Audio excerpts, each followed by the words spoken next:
Hello guys, welcome once again to our platform that is Career Wave. और आज हम लोग एक डेमो सेशन करने वाले हैं। आप में से कई सारे बच्चे ऐसे हैं जो पेंडिंग में है, कह रहे हैं सर मैं एडमिशन ले लेता, पर आपने अभी तक कोई वीडियो रिकॉर्ड करके दिया नहीं। So that for that purpose only, वैसे तो कई सारे वीडियोस पहले ही पड़े हुए हैं लेकिन वो पुराने हो चुके हैं। तो आप लोगों ने क्योंकि कई सारे रिक्वेस्ट किए, so let's study one of the most complicated topic जिनमें ज्यादातर समस्या आप लोग को हो रही थी और आप ही लोग के सेशन पे, that is thermal properties of material. इसमें अगर देखें तो कैलोरीमेट्री के questions, Newton's law of cooling के क्वेश्चंस और थोड़ा बहुत थर्मल कंडक्टिविटी से क्वेश्चन जो आते हैं ये थोड़े कॉम्प्लिकेटेड होते हैं और तीनों टॉपिक से आए हुए हैं। इस बार भी कैलोरीमेट्री से क्वेश्चन मिला है, तो जाहिर सी बात है थर्मल कंडक्टिविटी, कैलोरीमेट्री और साथ साथ में Newton's law of close cooling ये थोड़ा सा वाइटल रोल तो प्ले करता है। तो बिना देर किए चलिए इस सेशन को स्टार्ट करते हैं और उम्मीद करेंगे कि इस क्लास के बाद इस चैप्टर से आने वाला हर क्वेश्चन आप करने में सक्षम हो जाएंगे, कोई डाउट या कोई दुविधा बचेगी नहीं। ठीक है, चलो स्टार्ट करते हैं। सबसे पहले समझो कि टेम्परेचर और हीट क्या है। सबसे पहले समझो हीट क्या है। देखो, heat is a form of energy. और जैसे हम लोग रुपए पैसे में लेन देन करते हैं, करेंसीज में लेन देन करते हैं ना, करेंसी समझ रहे हो, मुद्रा। करेंसी कई टाइप होते हैं, कुछ लोग डॉलर में बात करते हैं, कुछ येन में, कुछ टका में, कुछ रुपीज में, राइट। सेम ऐसे ब्रह्मांड बात करता है करेंसी की जगह किसमें, एनर्जी में। कैसे बात करता है, एनर्जी में। और एनर्जी के कई सारे रूप होते हैं। एनर्जी कई सारे रूप, जैसे heat energy, thermal energy, solar energy, wind energy, बहुत सारे टाइप के एनर्जी होंगी, ऊर्जा होंगे। तो द यूनिवर्स टॉक और interact with themselves in the form of energy. वहां हमेशा क्या होगी, एनर्जी की एक्सचेंज होगी। जैसे हमारा हाव भाव और व्यवहार पैसे पा जाने से, रुपए पा जाने से बदलता है, सेम वैसे ही यूनिवर्स का हाव भाव और व्यवहार लगभग वैसे ही बदलेगा जब उनके पास में एनर्जी आएगी। ठीक है, और उसी को हम लोग संदर्भ में समझेंगे, थोड़ा सा कंसाइज वे में समझने की कोशिश करेंगे। ठीक है, और जब कभी भी आपको कोई किसी टॉपिक में स्पेशल डाउट लगे तो late put that in the comment section later on. ठीक है, तो हीट क्या है, एक फॉर्म ऑफ, क्या है ये, एक फॉर्म ऑफ एनर्जी है। This is a form of energy. और एनर्जी क्या होती है, energy is the capacity to do work, यानी कि कार्य करने की क्षमता। देखो, एनर्जी को आप वैसे तो हर एनर्जी को आप देख नहीं सकते, हर एनर्जी को महसूस नहीं कर सकते, हर एनर्जी को छू नहीं सकते। जैसे आप कहोगे सर लाइट एनर्जी, हाँ देख पाते हो, कुछ स्पेक्ट्रम उसका देख पाते हो, पर अगर छूने की बात करें तो पता नहीं छू पाते हो कि नहीं, वो एक विवाद का विषय, डिबेट का विषय बन जाएगा। लेकिन मुद्दे की बात यह है कि एनर्जी कैन बी एक्सपीरियंस्ड और felt in form of work, यानी कार्य करने की क्षमता ही ऊर्जा है। ऊर्जा को डिफाइन ही कर रहे हैं, एनर्जी को डिफाइन ही कर रहे हैं वर्क के रूप में। दैट मीन्स जब भी हमको एनर्जी समझनी हो तो हम क्या करेंगे, वर्क करेंगे। जैसे फॉर एग्जाम्पल, किसी आदमी के पास में ताकत है कि नहीं, एनर्जी है या नहीं, ये कैसे जानोगे? तो आपने क्या किया, उसको धमकी दिया कि भाई तेरे में एनर्जी है, वो कह रहा है, और आपने चैलेंज कर दिया। अगर उसने आपको कूट दिया इसका मतलब एनर्जी थी, बदले में आपने कूट दिया मतलब उसके पास एनर्जी नहीं थी। यानी जब काम हुआ, आपका काम तमाम हुआ तो मतलब एनर्जी थी। यानी वर्क के रूप में ही एनर्जी को हम एनालाइज, डिफाइन और एक्सप्लेन करते हैं। ठीक है, तो energy can only be experienced और explain in the form of work. तो जब भी एनर्जी को समझना हो तो काम को समझो, कार्य को समझोगे तो एनर्जी समझ में आएगी। यानी कि अगर हम वर्क को बात करें तो वर्क क्या होता है, force into displacement, newton metre, that is joule, right. ये क्या हो गया, जूल। और इसका मतलब एनर्जी की यूनिट क्या होगी, तो आप कहोगे सर इसकी यूनिट वही जो जूल की होगी। डायमेंशन की बात करते हैं, फोर्स क्या होता है, मास इंटू एक्सेलरेशन। मास क्या है, m, अगर डायमेंशनल एनालिसिस में बात करें। और एक्सेलरेशन मतलब मीटर पर सेकंड स्क्वायर, यानी लेंथ t-2, और यहां डिस्टेंस फिर आ गया, यानी क्या हो गया, ml2 t-2। तो डायमेंशन इसका क्या हो गया, ml2 t-2। This is the dimension. अब बात करते हैं कि ये वेक्टर है या स्केलर है। देखो, वेक्टर वे राशियां होती हैं जिनके पास डायरेक्शन होता है, स्केलर वे होती हैं जिनके पास डायरेक्शन है नहीं। ये सिंपल डेफिनेशन है, लेकिन इसको नहीं समझना है। समझना क्या है कि जिनके पास डायरेक्शन एक सेंस बनाएगा, जिनके पास डायरेक्शन ना होने पे कुछ अजीब सा लगेगा। जैसे फोर्स है, थप्पड़ मारने में आप पूछ सकते हो किधर थप्पड़ पड़ा, पर काम हो गया, ऊर्जा है, इसमें कोई डायरेक्शन का सेंस बनेगा ही नहीं। मास एनी अमाउंट ऑफ सब्सटेंस, यानी कि कितना पदार्थ किसी में संयोजित है, इसमें डायरेक्शन का कोई लेना देना है नहीं, है ना। अगर चल रहा है, किधर को जा रहा है, एक डायरेक्शन का सेंस बनेगा, यानी वेलोसिटी में एक डायरेक्शन का सेंस बनेगा, लेकिन एक्सेलरेशन में एक सेंस बनेगा। लेकिन अगर एनर्जी की बात करोगे सेंस नहीं बनेगा, तो यानी कि क्या बन जाता है, स्केलर क्वांटिटी। क्या हो गया ये, स्केलर क्वांटिटी। वैसे तो जब शुरुआत हुई हीट को समझने की तो सबसे पहले ये लगा कि जो टेम्परेचर है वही तो हीट नहीं, यानी गर्म फील हो रहा मतलब हीट है, और ठंडा है तो मतलब हीट नहीं है। ये कॉन्सेप्ट लेके चल रहे थे। और हीट को एक वर्ड है थर्मो, तो थर्मो जब भी शब्द दिखे इसका मतलब हीट है। तो हीट को मेजर करने के लिए एक डिवाइस बनाए थर्मोमीटर, और बाद में रियलाइज हुआ वो हीट मेजर ही नहीं करता।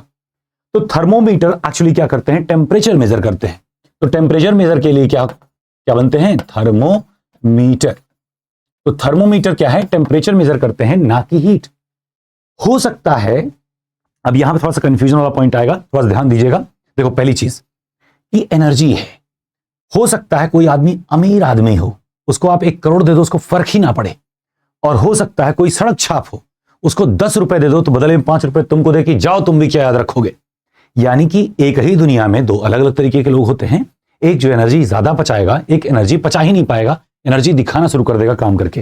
दैट मीन्स एक में दिखेगा, एक में नहीं दिखेगा। दिखेगा कैसे, हीट के रूप में, सॉरी टेम्परेचर के रूप में, तापमान के रूप में, डिग्री ऑफ हॉटनेस या कोल्डनेस के रूप में। जैसे डायमंड को धूप में रख दो, गर्म ही नहीं होता, यानी ज्यादातर एनर्जी को अवशोषित कर लेता है बिना टेम्परेचर बढ़ाए। वहीं अगर कांच रख दो, कांच का टुकड़ा गर्म हो जाएगा। देखिए मेरा पॉइंट, यानी वही कुछ लोग ऐसे होंगे जो ज्यादा एनर्जी सस्टेन कर पाएंगे बिना टेम्परेचर बढ़ाए, कुछ होंगे बहुत कम हीट पाए और तुरंत उछल पड़े, यानी अपना टेम्परेचर बढ़ा लिए, तापमान गर्म लगना, छूने पे जल जा रहे हैं। तो जो डिग्री ऑफ हीट है, यानी कि ये एक टेम्परेचर क्या होता है, हॉटनेस या कोल्डनेस, यानी कि आपको गर्म या ठंडा लग रहा है, गर्म या ठंडा। कोई जरूरी नहीं कि गर्म लग रहा है, एक कोई ज्यादा गर्म लग रहा है। ज्यादा गर्म लगना ज्यादा हीट का निशानी नहीं है।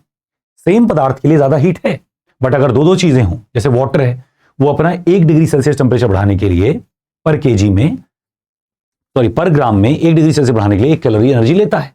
वहीं अगर भाप है तो 1 डिग्री बढ़ाने के लिए आधा कैलोरी लेता है हीट। तो भाप आधे कैलोरी में ही 1 डिग्री टेम्परेचर गर्म हो जा रहा है, यानी 20 अगर डिग्री आपने 20 जूल एनर्जी दी, 20 कैलोरी एनर्जी अगर आपने स्टीम को दी तो 10 डिग्री सेल्सियस का टेम्परेचर बढ़ जाएगा। 20 जूल एनर्जी दी तो 10 डिग्री सेल्सियस उसका, सॉरी 40 डिग्री सेल्सियस का बढ़ जाएगा, 40 डिग्री सेल्सियस बढ़ जाएगा। नहीं सर लिख लेते ताकि कंफ्यूजन ना हो। एक देखो यहां पे लिख लो स्टीम, यहां लिख लो वाटर। वाटर का 1 डिग्री सेल्सियस बढ़ाने के लिए कितना जूल चाहिए, आप कहोगे 1 कैलोरी पर डिग्री सेल्सियस पर ग्राम, ठीक है। वहीं स्टीम को चाहिए आधा जूल पर डिग्री सेल्सियस पर ग्राम। तो हम देख रहे हैं कि ये अगर हम 20 जूल दोनों को दे दें, लेट्स से कि हमने 20 जूल दिया, तो 20 जूल में स्टीम क्या करेगा, आधे जूल में डिग्री बढ़ा ले रहा है, मतलब ये 40 डिग्री सेल्सियस टेम्परेचर का बढ़ जाएगा। अगर ये 100 पे हुआ तो 140 हो जाएगा। और अगर बॉइलिंग वाटर 100 पे रहा हो, बॉइलिंग वाटर नहीं रखते हैं, कुछ और रख दें, मान low boiling water, sorry water 50 पे रहा हो, तो ये केवल 20 ही डिग्री बढ़ पाएगा। 20 जूल में केवल 20 डिग्री सेल्सियस ही टेम्परेचर राइज शो करेगा। अब देखो छूने में गर्म ज्यादा लगेगा, तो दो पदार्थों में एक पदार्थ जिसकी स्पेसिफिक हीट कैपेसिटी कम है वो ज्यादा गर्मी शो करेगा, ज्यादा जल्दी गर्म हो जाएगा। सबकी धारिता अलग अलग होती है, धीरज अलग अलग है। कुछ है जरा सा बोल दो छिटक जाते हैं, कुछ होते हैं उनको गरिया के चले आओ, कूट दो, अगर उनका मूड नहीं उस दिन तुमको छोड़ देंगे, कहेंगे जिस दिन अपना मन करेगा उस दिन हिसाब करेंगे। तो सेम ऐसे ही किसी की स्पेसिफिक हीट कैपेसिटी यानी ऊष्मा धारिता किसी की ज्यादा है, किसी की कम है। जिसकी कम है वो ज्यादा उछलेगा, ज्यादा ताप देगा, ज्यादा टेम्परेचर बढ़ाएगा। क्या बात समझ पा रहे हैं? और एनर्जी ज्यादा होने का मतलब नहीं है कि ज्यादा टेम्परेचर हो, क्योंकि हमने देखा कि पानी की को 20 जूल दिए तो 20 डिग्री सेल्सियस टेम्परेचर बढ़ा रहा है, जबकि स्टीम 40 डिग्री सेल्सियस बढ़ा दे रहा है। क्या बात समझ पा रहे हैं? तो ज्यादा हीट बराबर देने से बराबर टेम्परेचर नहीं बढ़ता, ये बात तो साबित हो गई। तो टेम्परेचर और हीट ये दोनों कोरिलेटेड नहीं है। हीट एक एनर्जी है, उसका ठंडे या गर्म से बहुत ज्यादा ताल्लुकात, हमेशा ताल्लुकात नहीं बना सकते आप, रिलेशन हरदम स्टैब्लिश नहीं कर पाएंगे। ठीक है, अब देखो एनर्जी है, अब इसी में थोड़ा समझो, एनर्जी को ही थोड़ा सा बहुत और समझ लो। जैसे फॉर एग्जांपल कि एनर्जी है तो इसको शो करना है, तो शो करना है कैसे कैसे शो होगा। जैसे मान लो अपने यहां अपनी दुनिया में 3 तरह के मूलभूत रूप से पदार्थ पाए जाते हैं। वैसे तो 5 अवस्थाएं हैं, लेकिन उन सबको छोड़िए, आप कहोगे बी सी प्लाज्मा, वो सब छोड़िए। सार्वभौमिक रूप से अपने दैनिक जीवन में 3 तरह की पदार्थ पाए जाते हैं। जैसे कौन कौन से? सॉलिड, लिक्विड, गैस, ठोस, द्रव और गैस, 3 अवस्थाएं पाई जा रही हैं। अगर नोटिस करो तो ये चीज आप पहले से जानते होंगे कि सॉलिड के मॉलिक्यूल्स बहुत पास होते हैं, जकड़े हुए होते हैं, यानी कि डेंसिटी ज्यादा होगी। इन्हीं को गर्म करके आपने लिक्विड बना दिया तो मॉलिक्यूल थोड़े दूर दूर हो गए, और जब गैस बनाया तो मॉलिक्यूल ना जाने कहां है। अब समझो, जब सॉलिड को लिक्विड बनाते हो क्या करते हो? गर्म करते हो, यानी ऊर्जा देते हो, एनर्जी देते हो। अब समझो, एनर्जी को मैंने बताया था करेंसी, यानी पैसा देना। तो आप किसी घर में पैसा डालोगे, अगर जैसे मान लो बहुत गरीब आदमी, एक कमरे में 10 लोग रह रहे हैं, यू गेट माय पॉइंट, एक कमरे में कितने 10 रह रहे हैं और सुख से रह रहे हैं, थोड़ा बहुत कहासुनी होती है लेकिन एडजस्टमेंट है, एक को थोड़ा सा कह के कुछ देखोगे पूरा परिवार के साथ खड़ा नजर आएगा। फिर आपने उनके घर में खूब सारा पैसा डाला, अब क्या हो गया, उनका एक बैंगलो है और सब अलग अलग कमरों में है, और पैसा दिया, अब क्या हो गया, सब अलग अलग जिले में रहते हैं, फिर और पैसा दिया, अलग अलग स्टेट में रहते हैं और पैसा दिया, कंट्री अलग अलग हो गई, डिस्टेंस बढ़ता जा रहा है। Means as soon as you give them energy यानी करेंसी, तो उनका स्टैंडर्ड बढ़ता है।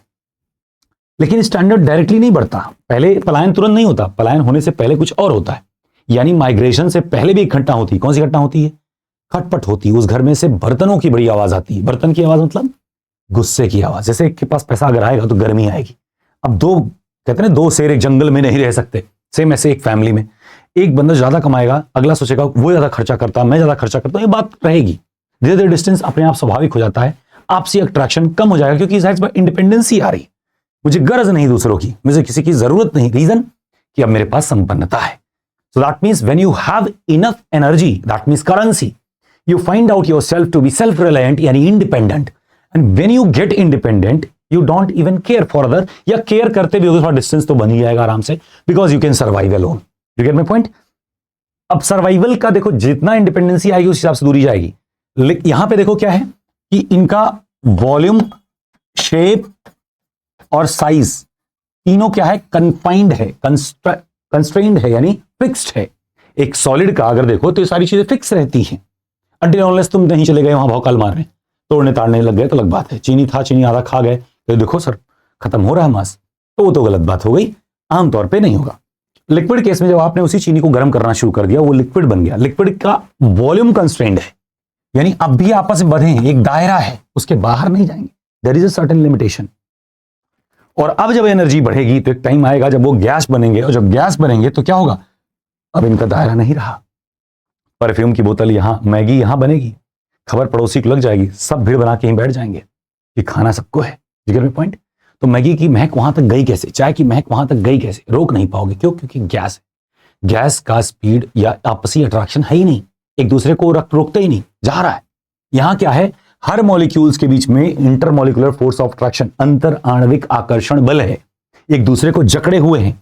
तो जितना ज्यादा जकड़े रहेंगे उतना ज्यादा पैकिंग एफिशिएंसी, उतने ज्यादा मॉलिक्यूल उतने एरिया में, that means higher the density, solid की डेंसिटी ज्यादा होती है। इसी वजह से लिक्विड जब बने तो क्या हुआ, इनके पास एनर्जी आ गई थी। एनर्जी में कहते हैं एक्सपेंशन होता है, थर्मल एक्सपेंशन होता है।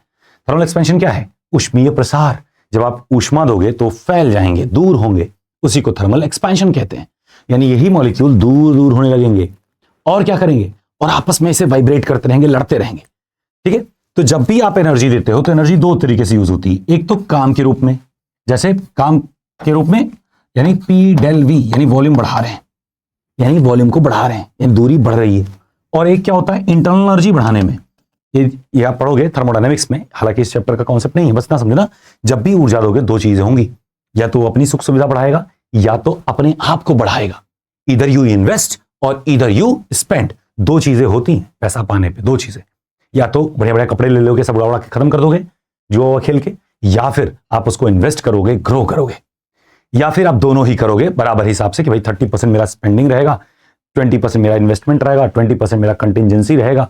ऐसे कर करके आपने डिवाइड कर दिया, इस टाइप से कुछ आप डिवीजन कर रहे हो।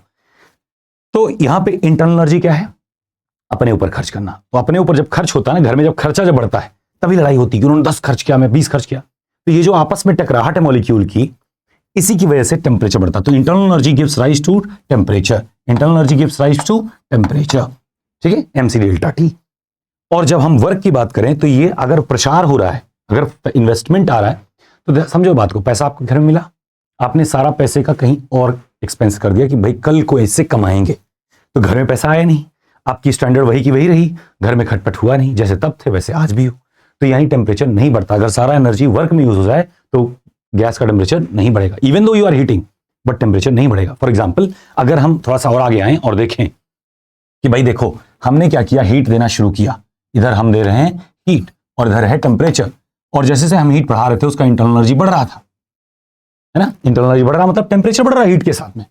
लेकिन मान लो आइस था, अब वो बनना चाह रहा है वाटर, तो आप देखोगे जब 0 डिग्री टेम्परेचर पहुंचेगा, जैसे पहले माइनस में रहा हो, अब 0 डिग्री सेल्सियस पहुंचा, थैंक यू, जब 0 डिग्री सेल्सियस टेम्परेचर पहुंचा, अब क्या होगा, आइस बनेगा वाटर।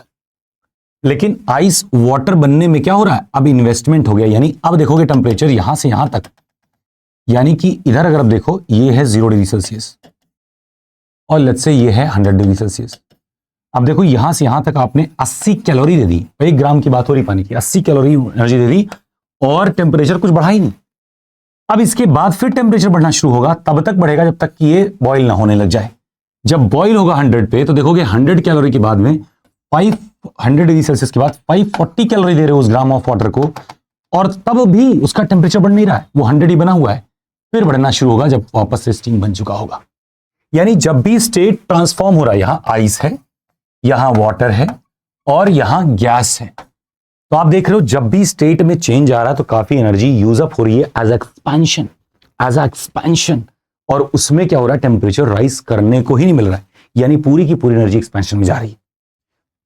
अब इसका मतलब क्या है, यही एक्सपेंशन होगा? नहीं, उसके पहले भी एक्सपेंशन होता है बट उतना नहीं होता है, यानी कुछ एनर्जी एक्सपेंशन में जरूर जाती है। यानी total energy given can not be totally utilised in increasing temperature. कुछ तो ऐसा होता है जो अपने आप में इंटरनल एनर्जी बढ़ाने या टेम्परेचर बढ़ाने में यूज होगा, कुछ ऐसा होगा जो थोड़ा बहुत एक्सपेंशन देगा। यानी सॉलिड भी अपना एक्सपेंशन करते हैं, लिक्विड भी एक्सपैंड होता है, गैस भी एक्सपैंड होते हैं। हर वो चीज जिसको आप पैसा दोगे वो फैलेगा तो ही। पॉइंट, पैसा मतलब ऊर्जा, यानी एनर्जी यानी हीट। ठीक है, क्या ये बात समझ में आई है आपको? तो इसमें देखो कि जब सॉलिड को एनर्जी मिली तो सॉलिड फैलना शुरू किया, एक टाइम बाद इतना पैसा मिल गया, उसने सोचा कि अब सॉलिड रह के काम नहीं चल रहा, अपन तो अमीर आदमी जी, तुरंत अडानी और अंबानी बन गया। फिर इसको पता चला कि नहीं, अभी और पैसा है तो देश में क्यों रहना, अब ऑफशोर अकाउंट चलेंगे और कुछ करेंगे, और फिर बन गया जेपी मॉर्गन और गैस हो गया या एलन मस्क बन गया। You get my point? तो अलग अलग स्टेट देखो कैसे आ रहे हैं, एनर्जी के साथ आ रहे हैं, यानी हीट आपने प्रोवाइड की तब आ रहे हैं। टेम्परेचर ऑफ कोर्स बढ़ रहा है, लेकिन जब स्टेट कन्वर्ट होता है उस टाइम पे, जब वो अपना रूप बदल रहे होते हैं उस टाइम पे एनर्जी नहीं बढ़ाते। जब किसी को भागना होगा, जब विजय माल्या भारत से फरार हो रहा था तो उस टाइम पे वो नाटक नौटंकी नहीं कर रहा था, वो जलसे और पार्टियां नहीं कर रहा था, उस समय एकदम सीरियस इन्वेस्टर बन के चल रहा था। उस दौरान 1 महीने के दौरान उस समय वो एकदम मूक दर्शक बना हुआ था और बड़े प्यार से चला गया तब खबर लगी कि चला गया, स्टेट ट्रांसफॉर्म कर दिया, यानी अब वो सॉलिड से लिक्विड बन गया है। अभी आने की संभावना है, यानी कंस्टेंट तो है ही है। और जब ऐसा लगे कि अब नियमों के परे चला गया तो यानी वो गैस बन गया, बात ही खत्म हो गई, यानी कुल मिला के नेता होता बन जाए। ठीक है, क्या बात समझ पाया? अब देखो जब सॉलिड लिक्विड बनता है इस प्रक्रिया को कहते हैं मेल्टिंग। सॉलिड जब मेल्ट होकर लिक्विड बनता है इसलिए मेल्टिंग। जिस टेम्परेचर पे बनेगा लिक्विड उसको बोलेंगे मेल्टिंग पॉइंट। ऐसे सेम ऐसे लिक्विड भी गैस बनेगा गर्म होकर के, तो जिस पॉइंट पे गैस बनेगा उसको बोलेंगे बॉइलिंग पॉइंट, और ये प्रक्रिया बोली जाएगी बॉइलिंग या वेपराइजेशन। सेम ऐसे ही गैस वापस से लिक्विड बनेगा उसको बोलेंगे लिक्विफैक्शन। क्या बोलेंगे? लिक्विफैक्शन या कंडेंसेशन, वाटर के टर्म में लिक्विफैक्शन या कंडेंसेशन। पानी बन गया, पानी वापस से आइस जब बनेगा तो उसको बोला जाएगा फ्रीजिंग। ठीक है, या फ्रीजिंग पॉइंट, जो कि मेल्टिंग पॉइंट के बराबर ही होगी। कुछ लोग होते हैं शॉर्टकट वाले, वो कहते हैं यार बीच का मुझे नहीं चाहिए, अपन को रातों रात करोड़पति बनना है। इस कैम में वही फंसते हैं MLM वाले मार्केटिंग में। समझो बात को, रातों रात करोड़पति, यानी बीच का दायरा नहीं चाहिए, यानी लिक्विड नहीं जाना हमको, हम अभी पूरे बंदिशों में हैं, तुरंत आजाद होकर उड़ जाना चाहते हैं। ऐसे को कहते हैं सब्लिमेशन, ऊर्ध्वपातन, यानी सॉलिड डायरेक्टली गैस बन जाएगा, उसको हम क्या बोलेंगे? सब्लिमेशन। ऐसे सब्सटेंसेस को क्या बोलेंगे? सब्लाइम, जैसे कैम्फर, नेप्थलीन। कैम्फर मतलब कपूर, कुनैन की गोली, नौसादर यानी अमोनिया। ठीक है तो कैम्फर, नेप्थलीन, अमोनिया, ये सभी क्या है? सॉलिड टू डायरेक्टली गैस बन जा रहे हैं, और गैस से डायरेक्टली फिर सॉलिड बन जाते हैं डिपोजिशन के जरिए। तो यहां पे बोलेंगे डिपोजिशन, तलछट करंट। तो यहां पे क्या होंगे? डिपोजिशन होगा। तो जाहिर सी बात है क्या है? Sublimation and deposition, solid to directly gas के बीच में हो रहा है। क्लियर है इतना? तो हम देख रहे हैं कैसे रूप बदल रहा है, और रूप जब बदल रहा है तो एनर्जी भी बढ़ रही है, यानी इस तरफ जाओगे तो एनर्जी बढ़ रही है। इसके पास एनर्जी कम थी, आपने कुछ एनर्जी दी तो ये बना, कुछ एनर्जी दी तो ये बना। 0 डिग्री सेल्सियस पे अगर आइस है, अगर 0 डिग्री सेल्सियस पे आइस है और इसको हम चाहते हैं 100 डिग्री सेल्सियस का स्टीम, तो समझो बात को, 0 degree Celsius ice to 0 degree Celsius water बनने के लिए इसको चाहिए 80 कैलोरी 1 ग्राम वाले को। फिर 100 से 0 डिग्री सेल्सियस 100 डिग्री सेल्सियस तक इसको चाहिए 100 कैलोरी पर ग्राम, और 100 डिग्री सेल्सियस वाटर से स्टीम बनने के बीच में इसको चाहिए 540 कैलोरी पर ग्राम। सोचो, सबसे ज्यादा एनर्जी ही ले रहा है इस स्टेट चेंज में। इसका मतलब लेटेंट हीट ऑफ वेपोराइजेशन, ये जो है स्टेट चेंज में जो एनर्जी यूज हो रही है इसको कहते हैं गुप्त ऊष्मा। ये दिख नहीं रही टेम्परेचर स्केल पे, तो जो टेम्परेचर स्केल पे दिखा नहीं वही क्या है, लेटेंट हीट है। जो टेम्परेचर स्केल पे दिखा नहीं वो क्या है, गुप्त है, छुपा है, हिडन है। तो गुप्त ऊष्मा, लेटेंट हीट यानी हिडन एनर्जी यही होती है। स्टेट कन्वर्जन के टाइम पे आपको जो एनर्जी नहीं दिखेगी वही लेटेंट हीट है। आइस टू वाटर बनने में 80 कैलोरी ऊर्जा गई और आपको कोई टेम्परेचर स्केल नहीं दिखा, तो 80 कैलोरी पर ग्राम of water that is latent heat है वो। सेम ऐसे 100 डिग्री सेल्सियस वाटर था, 100 डिग्री सेल्सियस स्टीम बना, उस दौरान 540 कैलोरी पर ग्राम लिया, तो वो क्या हो गया, उसका लेटेंट हीट ऑफ वेपराइजेशन हो गया, गुप्त ऊष्मा वेपराइजेशन की, वाष्पीकरण की। और ध्यान रखना है कि 0 डिग्री सेल्सियस आइस से 100 डिग्री स्टीम बनने में टोटल 720 कैलोरी पर ग्राम, 1 ग्राम पानी को भाप बनाने के लिए, 1 ग्राम आइस को भाप बनाने के लिए टोटल 720 कैलोरी एनर्जी की जरूरत पड़ी। ठीक है, और जो भी स्टेटमेंट, जो भी लाइन हमारी है सब एकदम एनसीईआरटी है। ठीक है, और समझाने का तरीका भी एनसीईआरटी है। ठीक है, एनसीईआरटी को हल्के मत लेना, अगर समझ में आए तो बहुत बेहतरीन चीज है, नहीं समझ में आए तो पल्ले नहीं पड़ती, है ना। अब देखो, टेम्परेचर को मेजर करने के कई सारे स्केल होते हैं, बहुत सारे तरह के होते हैं, लिक्विड बेस्ड होते हैं, सॉलिड बेस्ड होते हैं, गैस बेस्ड होते हैं। दूसरा एक्सपेंशन बेस्ड होते हैं, यानी कि एक्सपेंशन के बिहाफ पे मेजर करते हैं। थर्मोमीटर में जो मरकरी वाला थर्मोमीटर होता है उसमें देखोगे मरकरी से बढ़ता है, यानी मरकरी का एक्सपेंशन हो रहा है, उसी को आप मेजर कर रहे हो, कैलिब्रेटेड एक्सपेंशन ऑफ मरकरी, है ना, मरकरी थर्मोमीटर।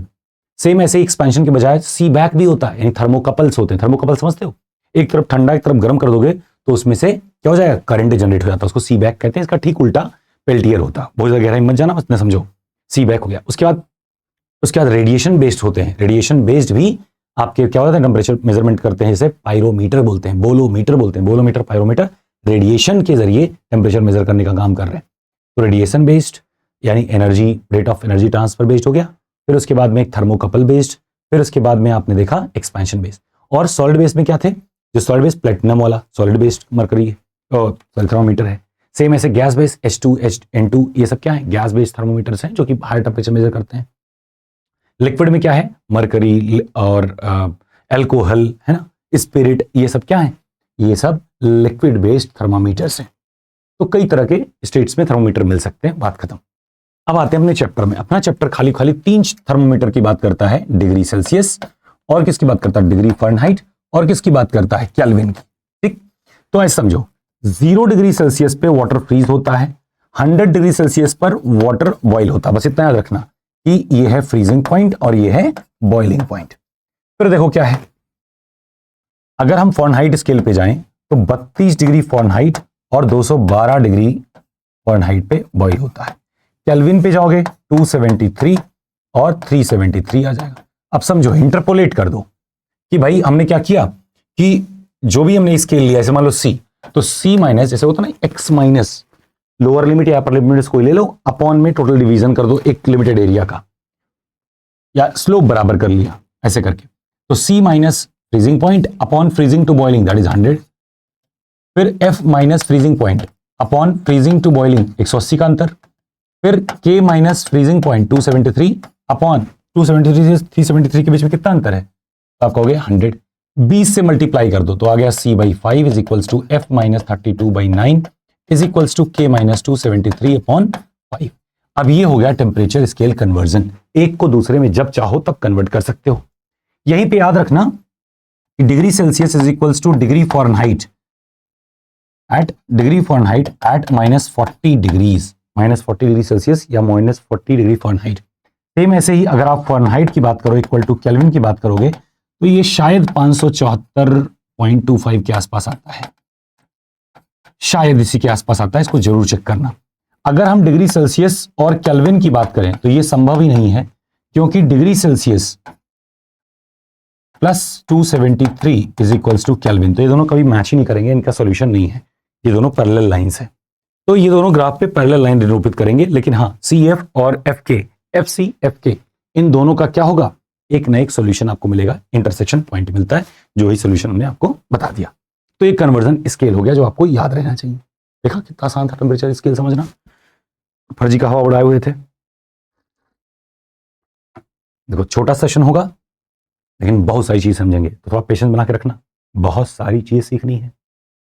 तो ढंग से अगर बैठोगे, थोड़ी देर बैठ जाओगे, समझ में आ जाएगा। वही डायग्राम हमने यहां बना रखा है बाद में आपके देखने के लिए।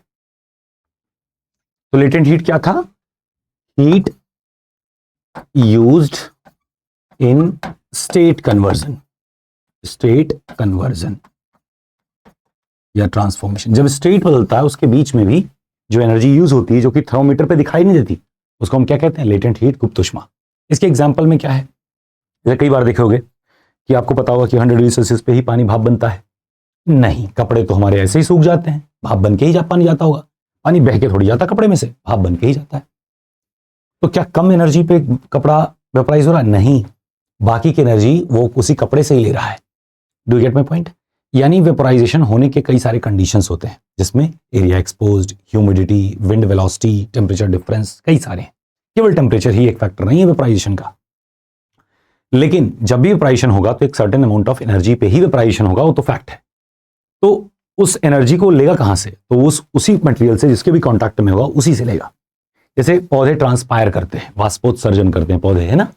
तो इसीलिए पेड़ के नीचे ठंडा रहता है, क्योंकि पेड़ के नीचे का पूरा एनर्जी यूटिलाइज हो रहा है। घड़े में पानी रख दिया, घड़े में से पानी भाप बन के उड़ेगा। भाप बनने के लिए जितनी एनर्जी चाहिए उतना लेगा। किससे लिया? घड़े के टच में, घड़े से लिया, घड़े में पानी ठंडा हो गया। तालाब वगैरह इसीलिए टेम्परेचर उनका नहीं बढ़ पाता और ठंडे ही रहते हैं, ठीक है, क्योंकि लेटेंट हीट। डेजर्ट कूलर, जो आपका कूलर है घर में चलता है, वो भी लेटेंट हीट पे ही काम करता है। तो कई सारे एग्जांपल लेटेंट हीट के हैं डेली लाइफ में। अब आता है मोड ऑफ हीट ट्रांसफर। देखो मोड ऑफ हीट ट्रांसफर क्या है? हीट देखो कई तरीके से ट्रांसफर होगा। एनर्जी कैसे ट्रांसफर होगी? कई सारे तरीके हैं। सेम जैसे करेंसी, एनर्जी क्या समझना? करेंसी अब एक अकाउंट से दूसरे अकाउंट भेजना है, कई सारे मेथड है। यूपीआई कर दो, एनईएफटी कर दो, एक्सचेंज कर दो, चेक काट दो, बहुत सारे तरीके। सेम ऐसे ऊर्जा ट्रांसफर करने के भी मुख्य तौर पर 3 तरीके हैं। पहला आता है कंडक्शन।